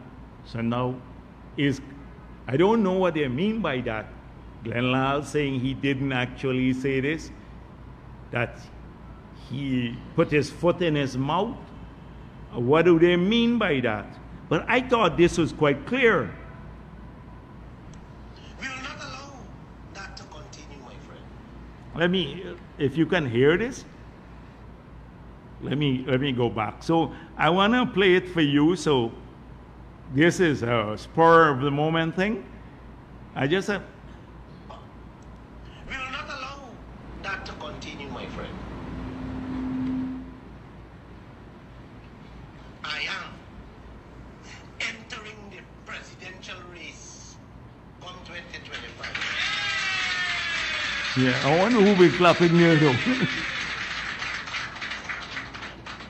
Goes on. Just to put a stop to this insanity, your government and the opposition For lunatic. doing to the people of this country with their resources.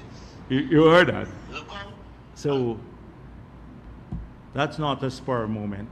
He has announced that he is entering the presidential way. But he sees now that the private sector will have a hard time advertising in a party newspaper. And I think he's worried about losing money now.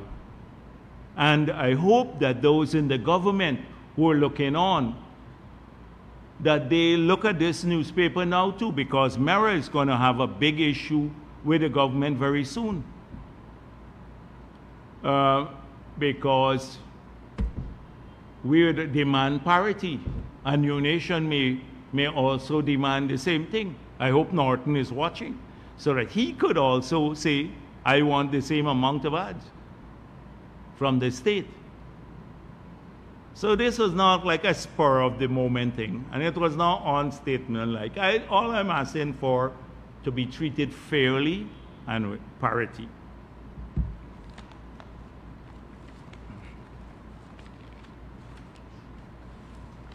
Last week, in my when I was speaking about the Kanji and Kaichor block, I think Kemal brought this to my notice, that it may be, I saw a headline that we repossessed it from Guyana Times. So maybe that's the impression I created, that we repossess when I said it's back in our control.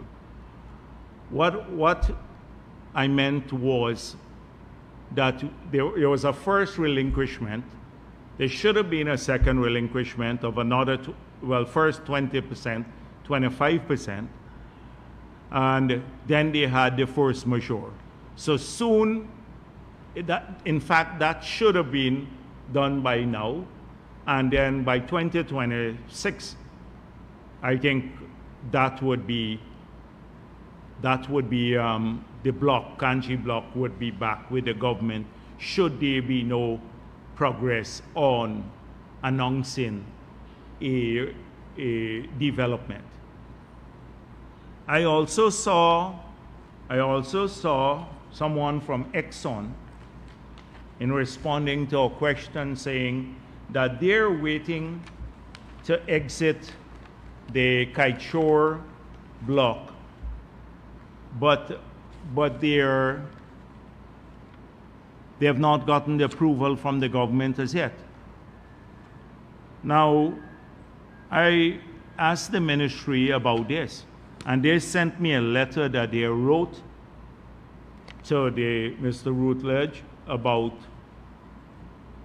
application. It says here, reference is made to your company's application received on October 20th, 2023, requesting approval for the transfer of interest in the Kaichor Block Petroleum Exploration License and the subsequent submission of additional documents on the 25th of January 2024. Please be guided that further to our review of submitted documents, the Ministry of Natural Resources has found that some additional information is needed prior to closing out this process. This information is detailed in the attached list for your submission. And they have all of this. He is supposed to submit further. Has not done so as yet. 3 pages. So we are awaiting additional information from in the review before the approval is given. So they made it seem as though we're holding this up. We're not holding this up. It's Exxon has not submitted the additional information to complete the review. That's the position of the ministry. I asked them today, and they said, no, on 16 additional bits of information they need to complete that review. So, let me see. There anything else? No, nothing much. Thank you.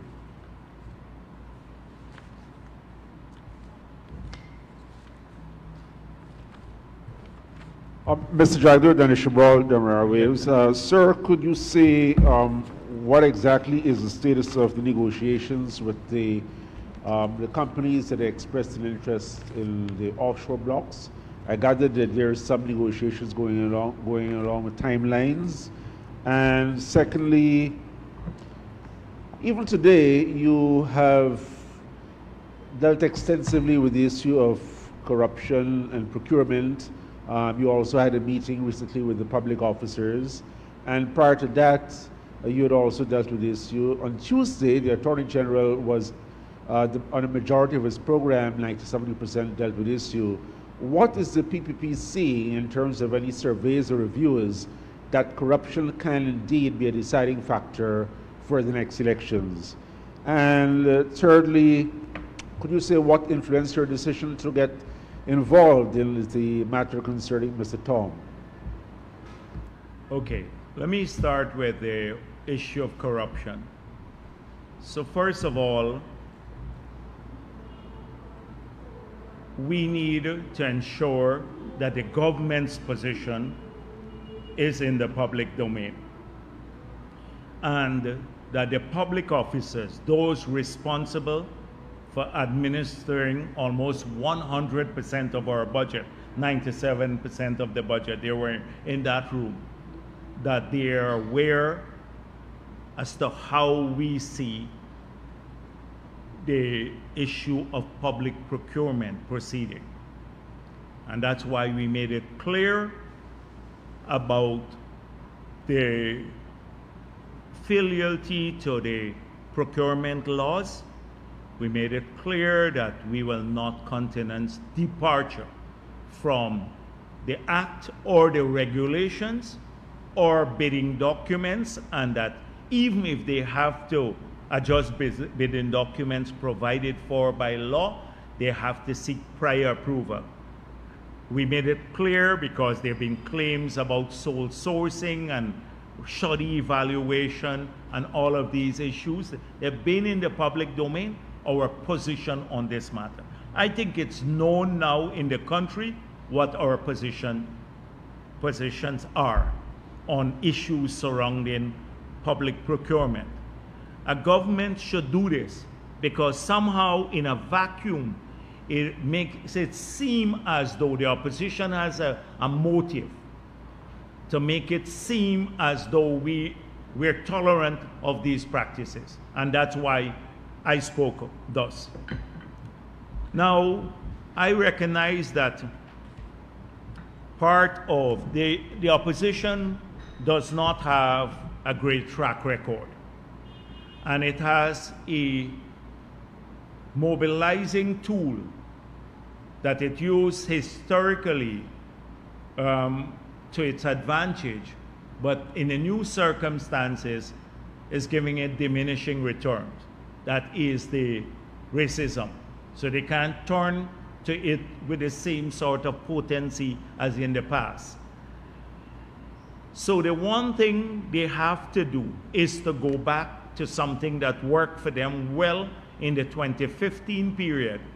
That is to make everything seem corrupt. For them, everyone is corrupt, and all 100% of government projects are corruptly done. So we have to point out the differences and what steps we took to address corruption and what steps we're taking to address corruption.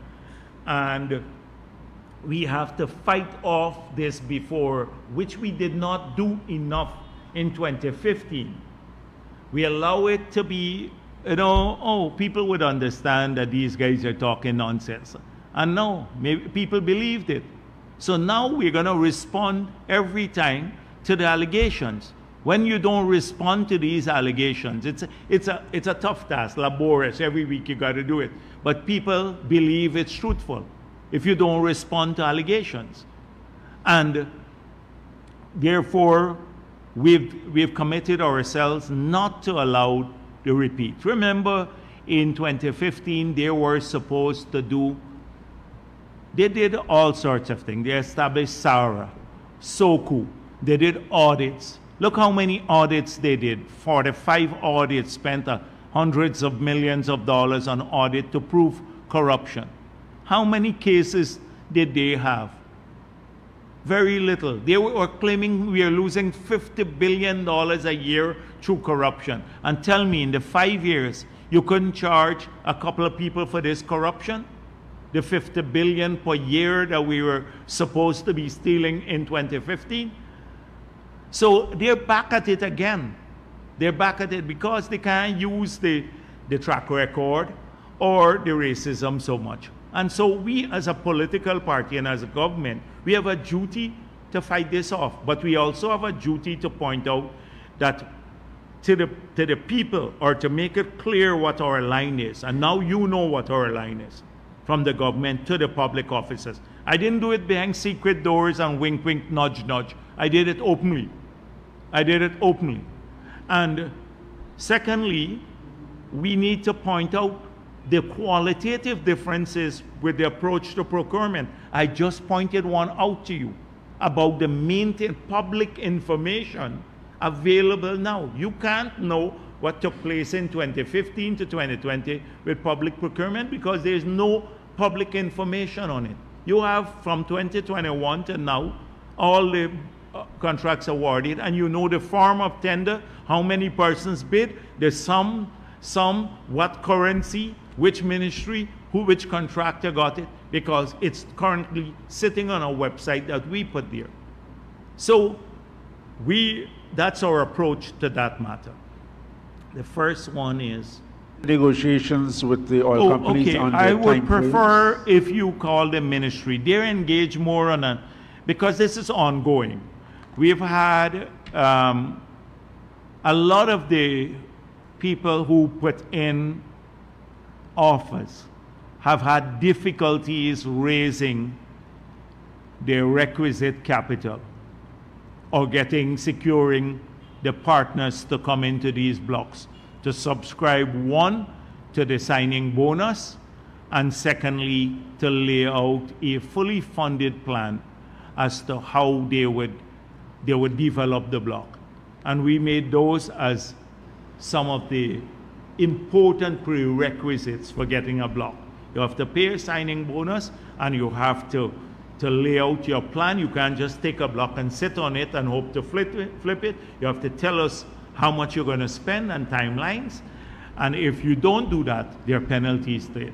I think some of the people most of them have had a hard time being able to meet those stringent requirements of the auction. Is government willing, though, to flex in the timelines? We may be, I said, on the non-fiscal part, I explained that already. We may be able to be a bit more flexible on timelines and all of that issue if we determine that these are affecting our competitiveness.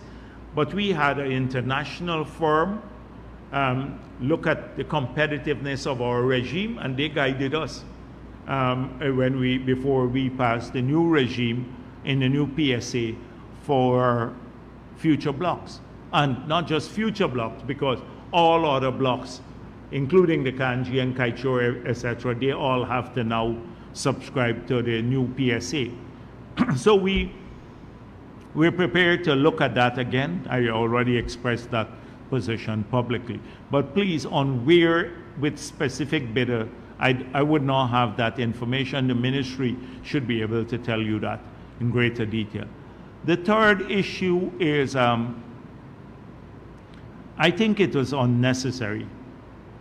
This gentleman served the country well and continues to serve the country at a very high standard there in the Borough School of Art. And when we saw the information, I saw the information that he had resigned. And the reason for which he resigned, I thought it warranted my intervention. And I called him and said, we'd like you to withdraw your resignation, that you're held in high esteem by the government of Ghana. And I spoke for the government of Ghana. Why didn't you perhaps ask Mr. Ramsden to perhaps inform Mr. Tom that he regretted that he did not deal with the matter of the racial slur that appeared to be the central issue? You see, I do not want to get into, first of all, let me make it clear. This was not a government official who made this racial slur. I spoke with the minister and I said to him, If a member of the public complains about an issue, then these matters should be dealt with at the permanent secretary level. And I said to him, it was badly handled. And he accepted it. It was badly handled. So, as far as I'm concerned, that's the end of the matter. We will not tolerate racism in the public sector or anywhere else. And I believe that people need to use the police and the ERC for these matters more. That if anyone were to do something of this nature, you should go to the police or report it. That only in that kind of environment would people stop this nonsense. And it goes against everything we're trying to promote as a country and as a party.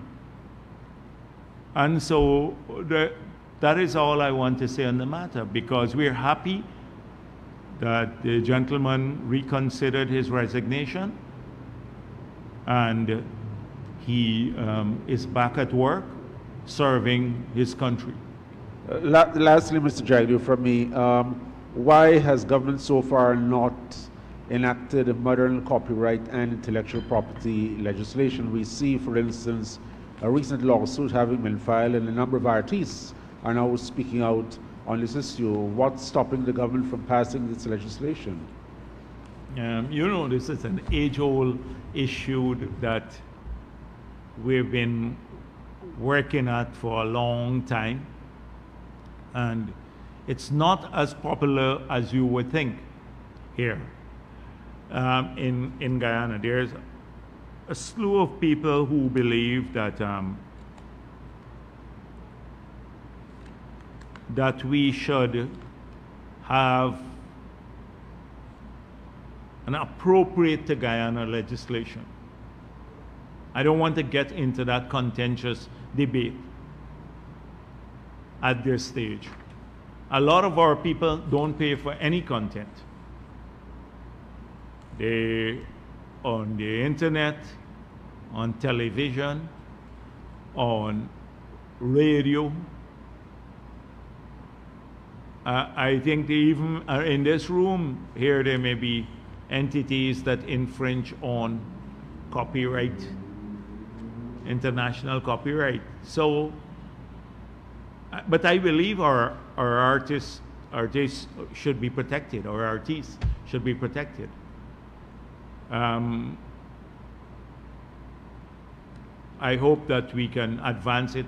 Now, we're also part of the WTO, and some countries expect us to, in a new dispensation, they're not going to bring certain types of business here unless we have protection for them.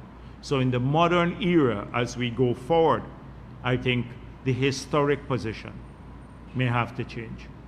Because you recall, one time I had a consultation, a public consultation when I was president, and a ton of people came to the public consultation and said, oh, you're going to shut down all these free video stores that you're getting, like, you know, the movies and stuff. There's one time that was the only way the only entertainment we had, because everybody used to go to one of these stores and buy 6 of the movies for $100 or $200, and there was a big uproar about it. They said, you're going to shut all of this down. What about the tens of thousands of people? And since when the developed world protects our things? They don't. So I think in the modern era now, we may very well have to update that. And people's income levels have grown now. 2 income levels have grown. And I think they get their content now from more sources that they can actually pay for. Like the online streaming and stuff like that, they already pay for that. At that time, there was very few online streaming platforms. So your movie is either the theater, and we didn't have theaters at that time. Very few theaters, movie theaters. So your movie was a DVD and these pirated cassettes. Now that has evolved. We have modern theaters, we have online streaming platforms. Already a lot of our people pay for that.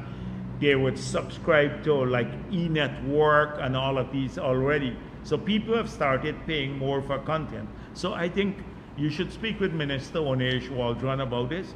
I think it's time actually that we start strengthening our platform because the economy is becoming more modern and also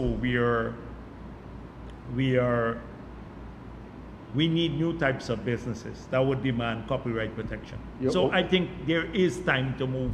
Yeah, you're looking at it from one side when I'm talking about the protection of local artists and the promotion of their works so that industry grows, whether it be singing, poetry, books, etc. Are you taking that aspect into consideration? Yeah, well, that was the part that we were in favor of, that we said historically again, that the stores that sell the music in the past on the CDs, that they should not do the local ones, right? And therefore the people must pay for that. So I think all of it, not just the even foreign content now, and the local content, the local artists, that we need to evolve the framework to protect them more. So it's not just the local now, which I support strongly. I support protection of local copyright strongly. Historically, I might have had another view because I thought the developed world at that time maybe needs to, we didn't have that, they were not protecting a lot of our stuff or dealing with us. They take our teachers and our nurses that we spend tons of money on. Who is going to pay us back for the training there? We don't get a cent back for training. So my views have evolved, Dennis. Now, my views have evolved over the period.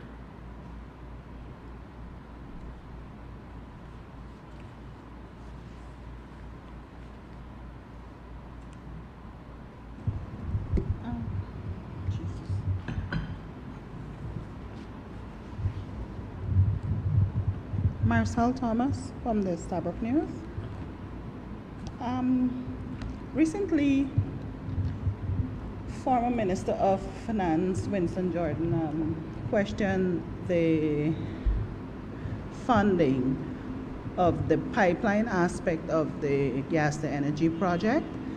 I wanted to ask you to bring some clarity on that, and if there's any illegality in the sourcing of that funding, meaning that it's coming through any kind of loan or a gentleman's agreement or not.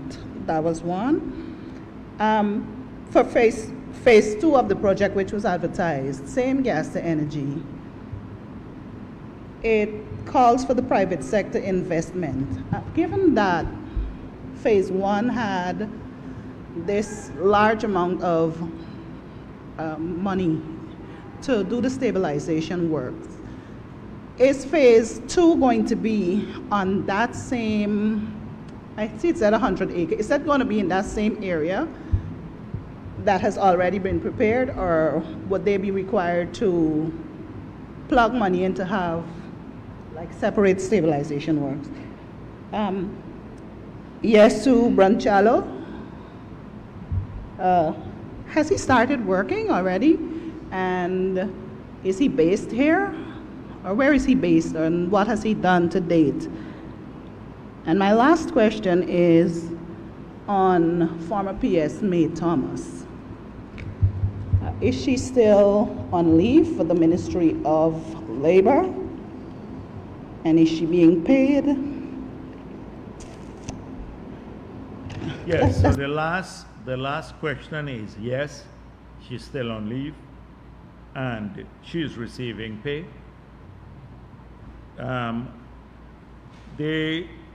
Branchalo guy, what is he doing to date? You should ask the ministry. Outside of the first meeting that I met him at after the award, and I've not seen him, but that doesn't mean they're not working. The company is not working here.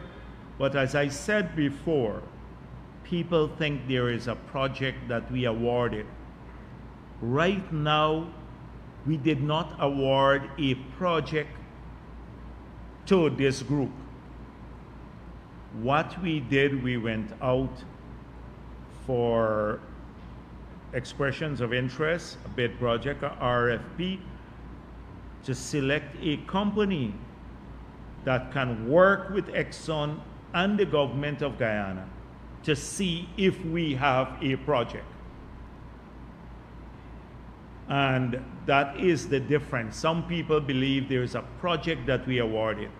We now need to examine the gas reserves, look at the demand, the need for financing, whether there may be 20 billion US dollars that might be needed to develop such a project could be raised,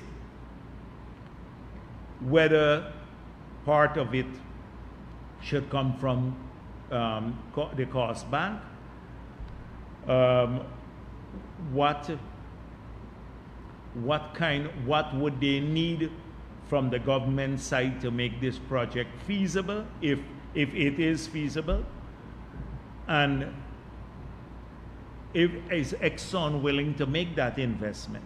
Because if they don't make that investment, they may very well have to give up some of the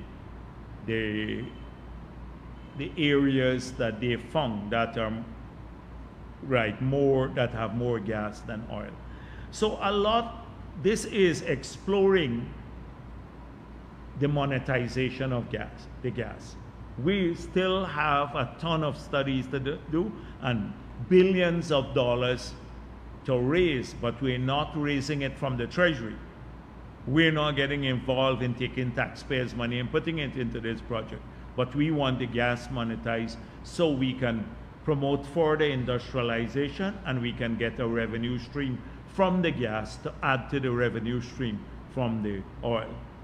So, but for you to find out what's happening in the discussions between the tripartite discussions, the ministry is in those discussions. They must give a report on what's happening there. The phase 2 of the project is, so if you look at the demand profile for power in Guyana, you will see that when we embarked upon this project, we were supplying maybe 150 megawatts of power to the grid, 140 to 150 megawatts of power from GPL to the interconnected system. So we estimated private demand at that time, that is demand not met by the government, but power generated from private people, to be about another 100, maybe and 30 megawatts of power. So if you add the two, you will get to about 270 megawatts of power. That is to satisfy those in the interconnected system. Because with the cheaper power, those who are self-generating would have come onto the grid.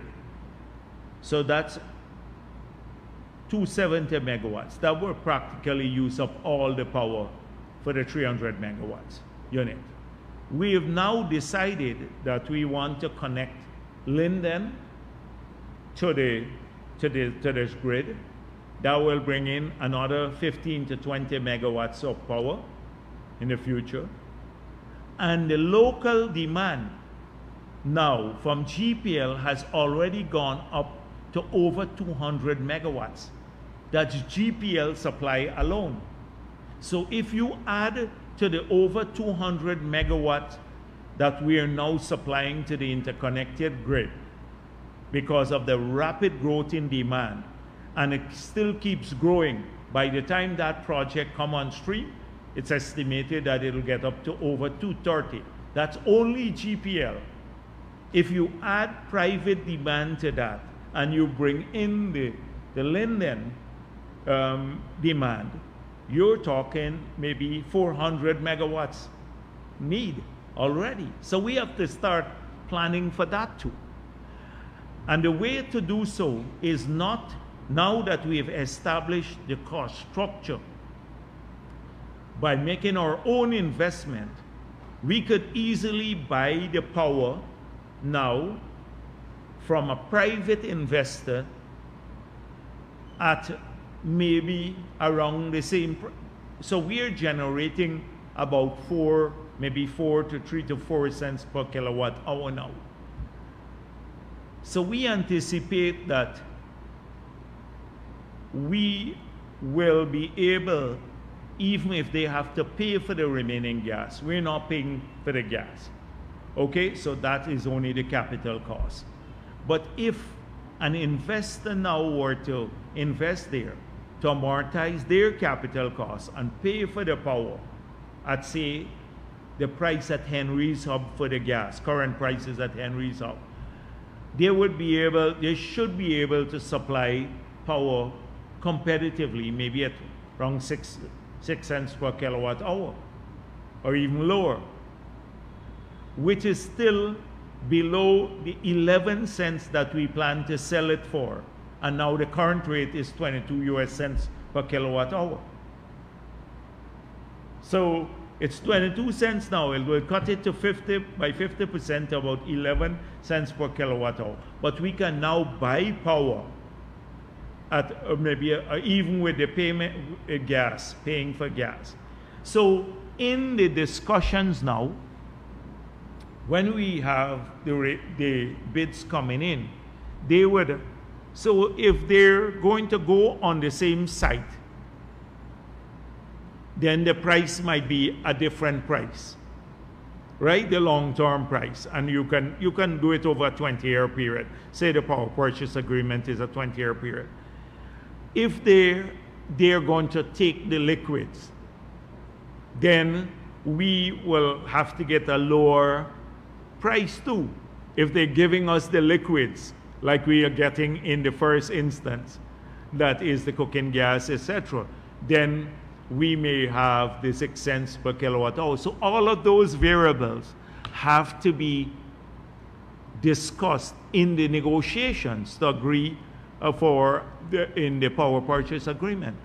And they are part, if you look at the bid document, you will see that they mention a lot of these issues. So we have to start now. We can't do like APNU. APNU wants great power. They want stable power, but kill the hydro. Didn't do the gas to energy. No investment in electricity, but wants to supply power to everyone. We are planning for the future, not now alone. You don't want to, as soon as by next year and the gas to energy comes on stream, another set of demand starts, because the country is growing rapidly. Every one of those hotels, the 9 hotels, will need about 2 megawatts each. Everyone, imagine when your bill drops by half and you people put in more air conditioned systems. Everybody will want ACs in their homes, and they'll buy more appliances and stuff like that. People might migrate to cooking with electricity. So you got to keep abreast of all of these things. That's one thing in the PPP we do a lot. We plan for the future. People don't like that. The APNU people, it boggles their mind. How come these guys could be thinking about that now, and we have one project going? We have to do that. That's how you work. So and the project is not going to be funded from a loan. So that's very clear, not from a loan. But this is very rich of Jordan to keep asking about these things. But you should ask him about some of the things that does he still believe today that the 18 million signing bonus was a gift? I have him saying that. You want me to find it in my phone? All right, does he still believe it was a gift, the 18 million signing bonus? Somebody needs to ask him. And you can ask him today. I gave you some questions. Why he didn't maintain the MPTAB website? How many contracts were bid there in that period? And so, no, it's not illegal and it's not coming from a loan. So the thing is that over a period, we have to, that is why we have to pay back around $50 million per year. It comes out of the proceeds from the selling of the liquids and from the price we pay for electricity. But if the liquids can cover that, the liquids, the sale at historic price might be, this has changed now because the prices have come down. So if we had anticipated from the selling in the past, the liquids alone, the cooking gas, we could have covered the cost payback for the power plant, the NGL facility, and the pipeline. That's why I'm telling you it's feasible. But now, remember, and that if you do that, you pay from the liquids. We're selling power too. So if we sell at 11 cents per kilowatt hour, we have a ton of money coming into the coffers still.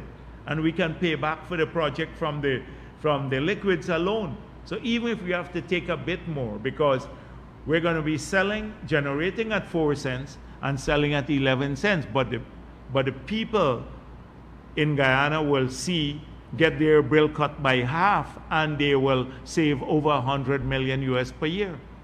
So it's good all around. It's good for GPL. GPL will be flush with money, and they can do more expansion, make the system more reliable, etc., without having to come to the Treasury. They would have their own funds, and then also everyone will benefit. So that was how it was done. Thank you. Good afternoon. Kim King for Oil Now. Yeah. Vice President, you said that you are expecting, or that the government is hopeful that by April you're going to be able to have first gas, so the power plant starts working. How soon? No, Kimal. So let's get this. I said there is going to be a delay. There is a delay now because the site was handed over late. We said that what we believe is justified is a 3 months extension to the contract. We offered that. The company doesn't want that. They want more money, and because Exxon was managing this, they want a bit more money, and they want a longer extension. They've asked for a longer extension. We have an arbitration now taking place. So if we win the arbitration, they would have only by April to deliver this project. They have given a schedule which shows later in the year. That is what Winston Brassington spoke of. But I did not want the public to think that we agree to their schedule.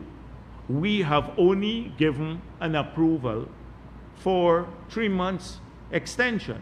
So if we win in the arbitration and they stick with that schedule, then there would be liquidating damages that would be the $11 million, I think, per month. They give is what they believe to be realistic. Yes, what they believe should be, they believe that that is their timeline. Okay? Okay. So my question was, how soon after the operationalization of the plant, whenever that is, can consumers expect that 50% reduction in the cost of power to kick in? Yeah, well, I don't know if a 1 day or a week or so, but it should happen almost immediately. It should happen almost immediately. Because if the cost, if we're getting all this power in the grid immediately, that means we can turn off a lot of the high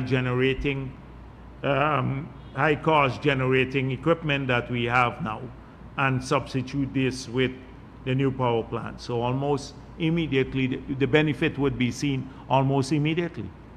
It's actually my second question. So there's expected to be, when the gas to energy project comes in, a surplus in generation capacity. So you will shut the HFO plants for the time. So they go into reserves. If the gas to energy project can meet the demand, and that is we're generating at 4 cents per kilowatt hour there, then every other generating set will go into reserve. Right now, we don't have reserve. Our installed capacity is close to peak demand. Yeah. So there is no reserve. So that's why if a unit goes down, you have power outages. But so these reserves now would be there. So just in case you have local issues or something, they'll be maintained and put into reserves. So what if now the demand surpasses the 300 megawatts? We may have to turn on some of these other units back again. So phase 2 of the gas to energy project, the notice that the government put out didn't give an indication of when the government wants to bring this to fruition. I'm trying to get an understanding of the fact that when I look at GPL's expansion program, there is an assumed startup date for the Amila Falls project of 2029. And of course that depends on when the government can bring that project to fruition. So 2 years, we anticipate that this could be done in 2 years, the project there. So it depends on when phase 2. Phase 2 can be done in 2 years. So once and that's, we believe, is an outside limit. So we can kick, depending on the date we start, we can kick this in or have it ready in 2 years. Phase two in a sense makes up for the delay of Amila.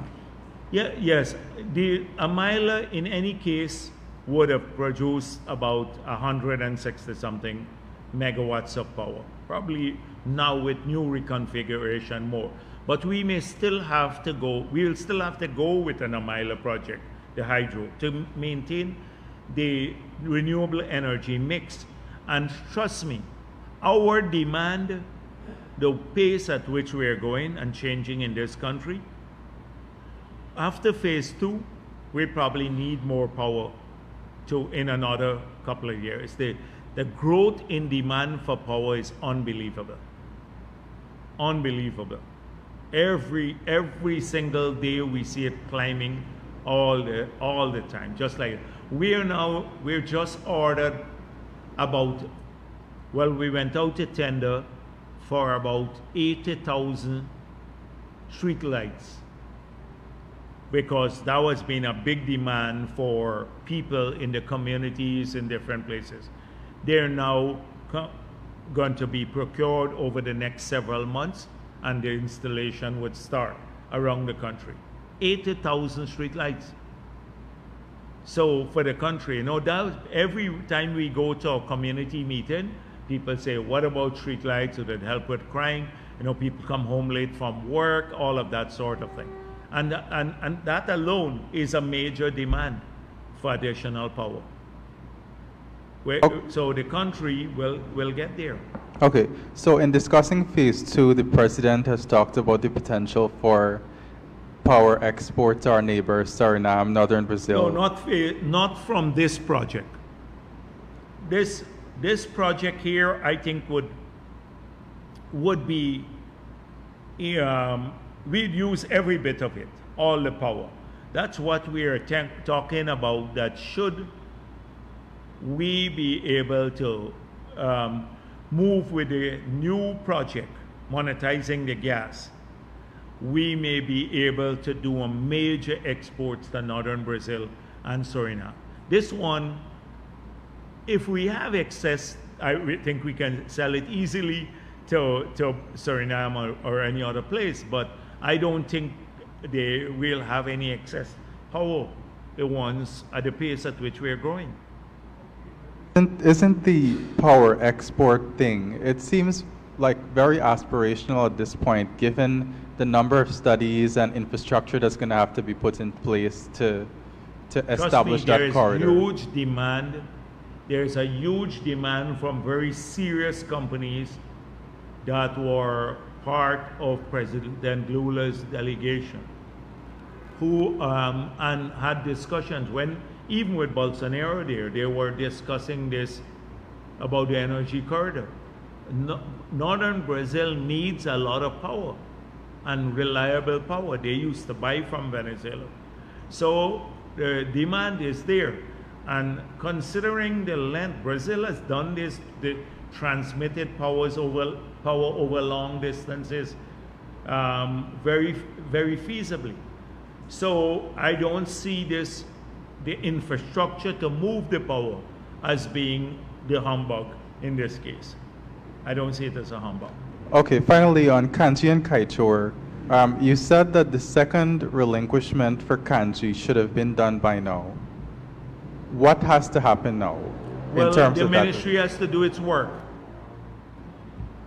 And the force majeure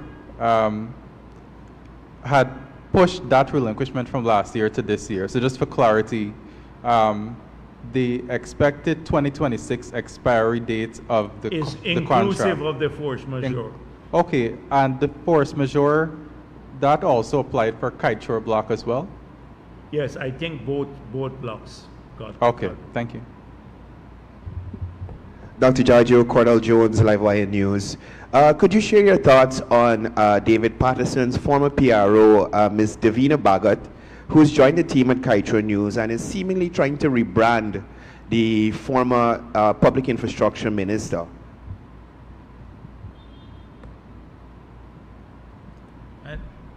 I don't want to say that their sympathy is there, but I feel that the questions from Kaichor News were softball questions to Patterson, and I don't want to get into the personality business, but it looks like the questions were shared.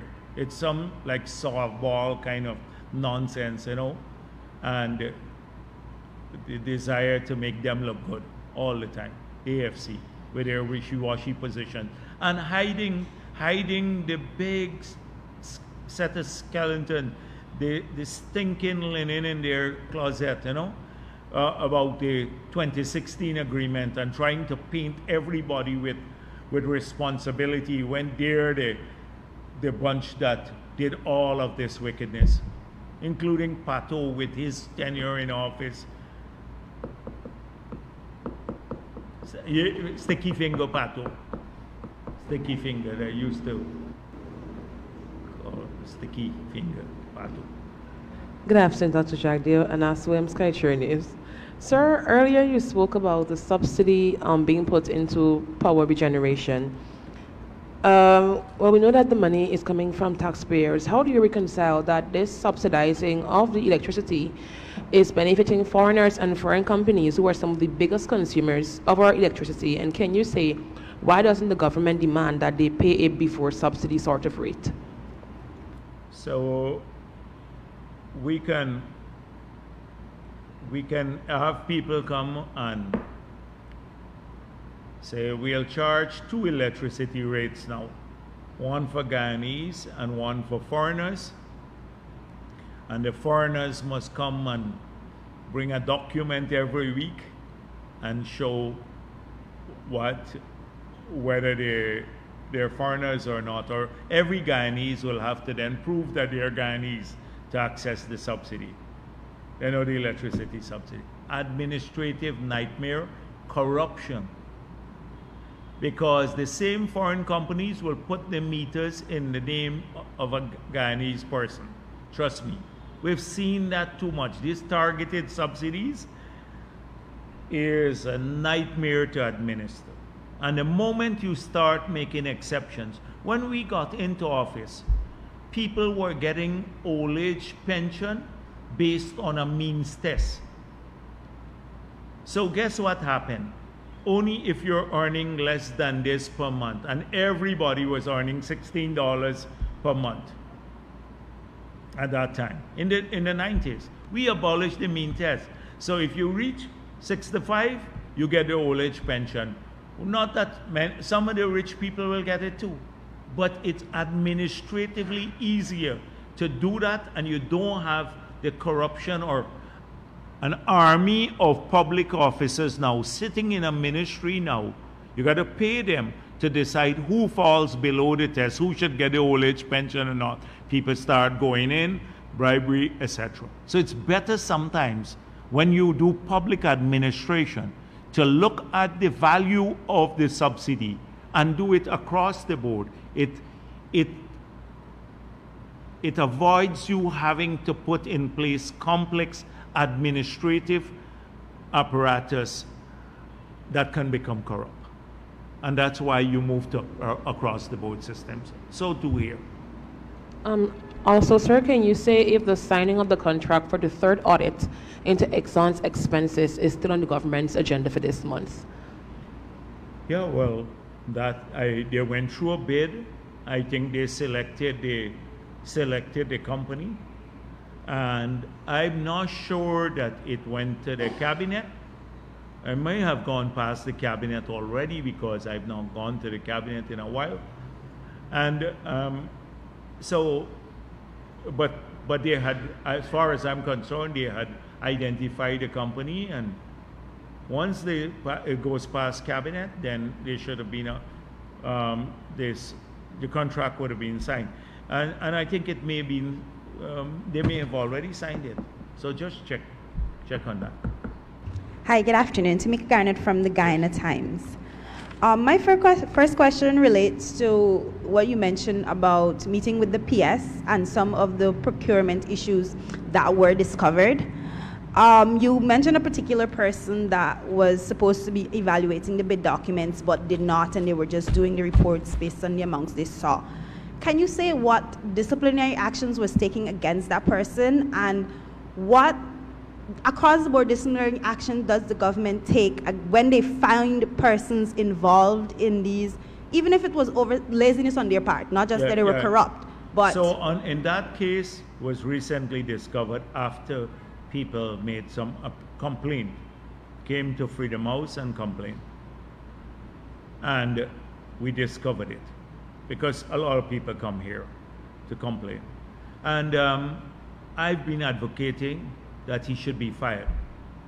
The person should be fired. I spoke to the minister. That's not a simple dereliction of duty.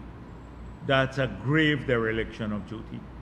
You can't be given a responsibility to discharge. You get paid from the treasury and then just go, to do it properly, you have to read the documents and compare the bids, and then just go and write a report on the basis of what was announced at the bid opening.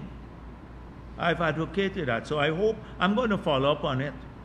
I'm going to follow up on it. And I know in the two cases where engineers have lost their jobs because of colluding with people on the ground in the projects to inflate bills and to approve shoddy work or work not done, and they have lost their jobs. Okay, a continuation. So I think it should happen more in government. I think it should happen more in government. People should face responsibility. And one of them will go to Nigel Hughes. Next thing you'd hear, oh, the PPP firing people just like that.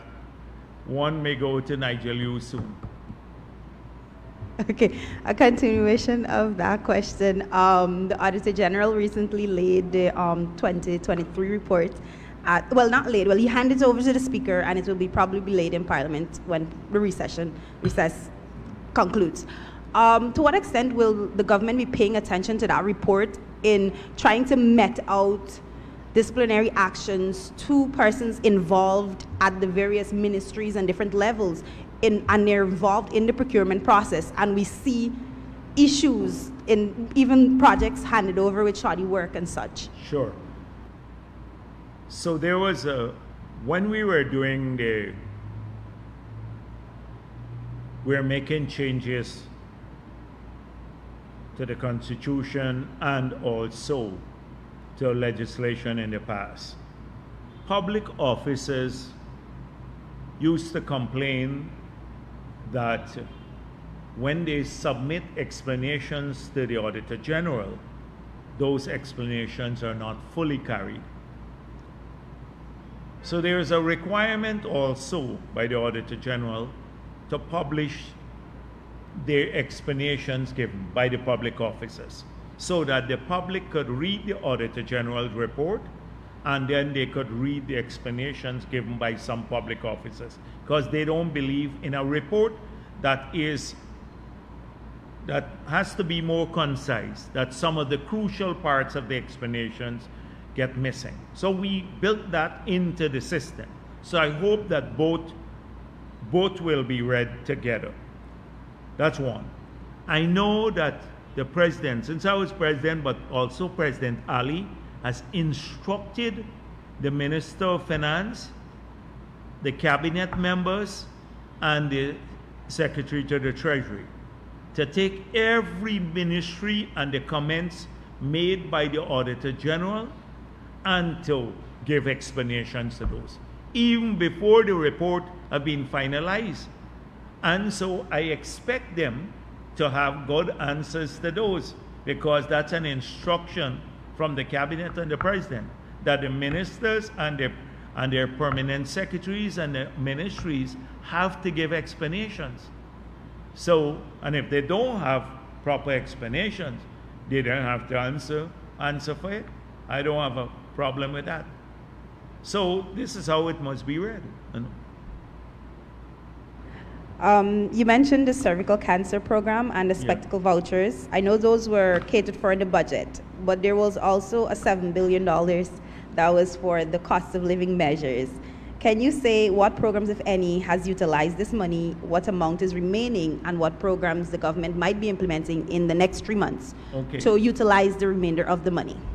So we, as far as I know, because I don't think any specific announcements have been made on this, but as far as I know, the money is still in the budget, not being utilized as yet for specific interventions on cost of living.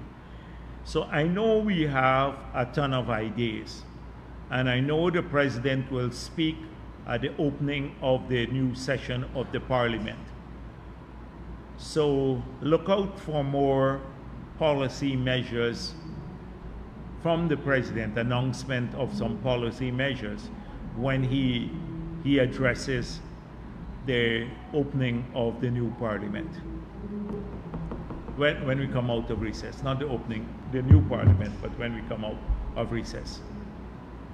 Good afternoon, Renee Sambach with Kaiser News.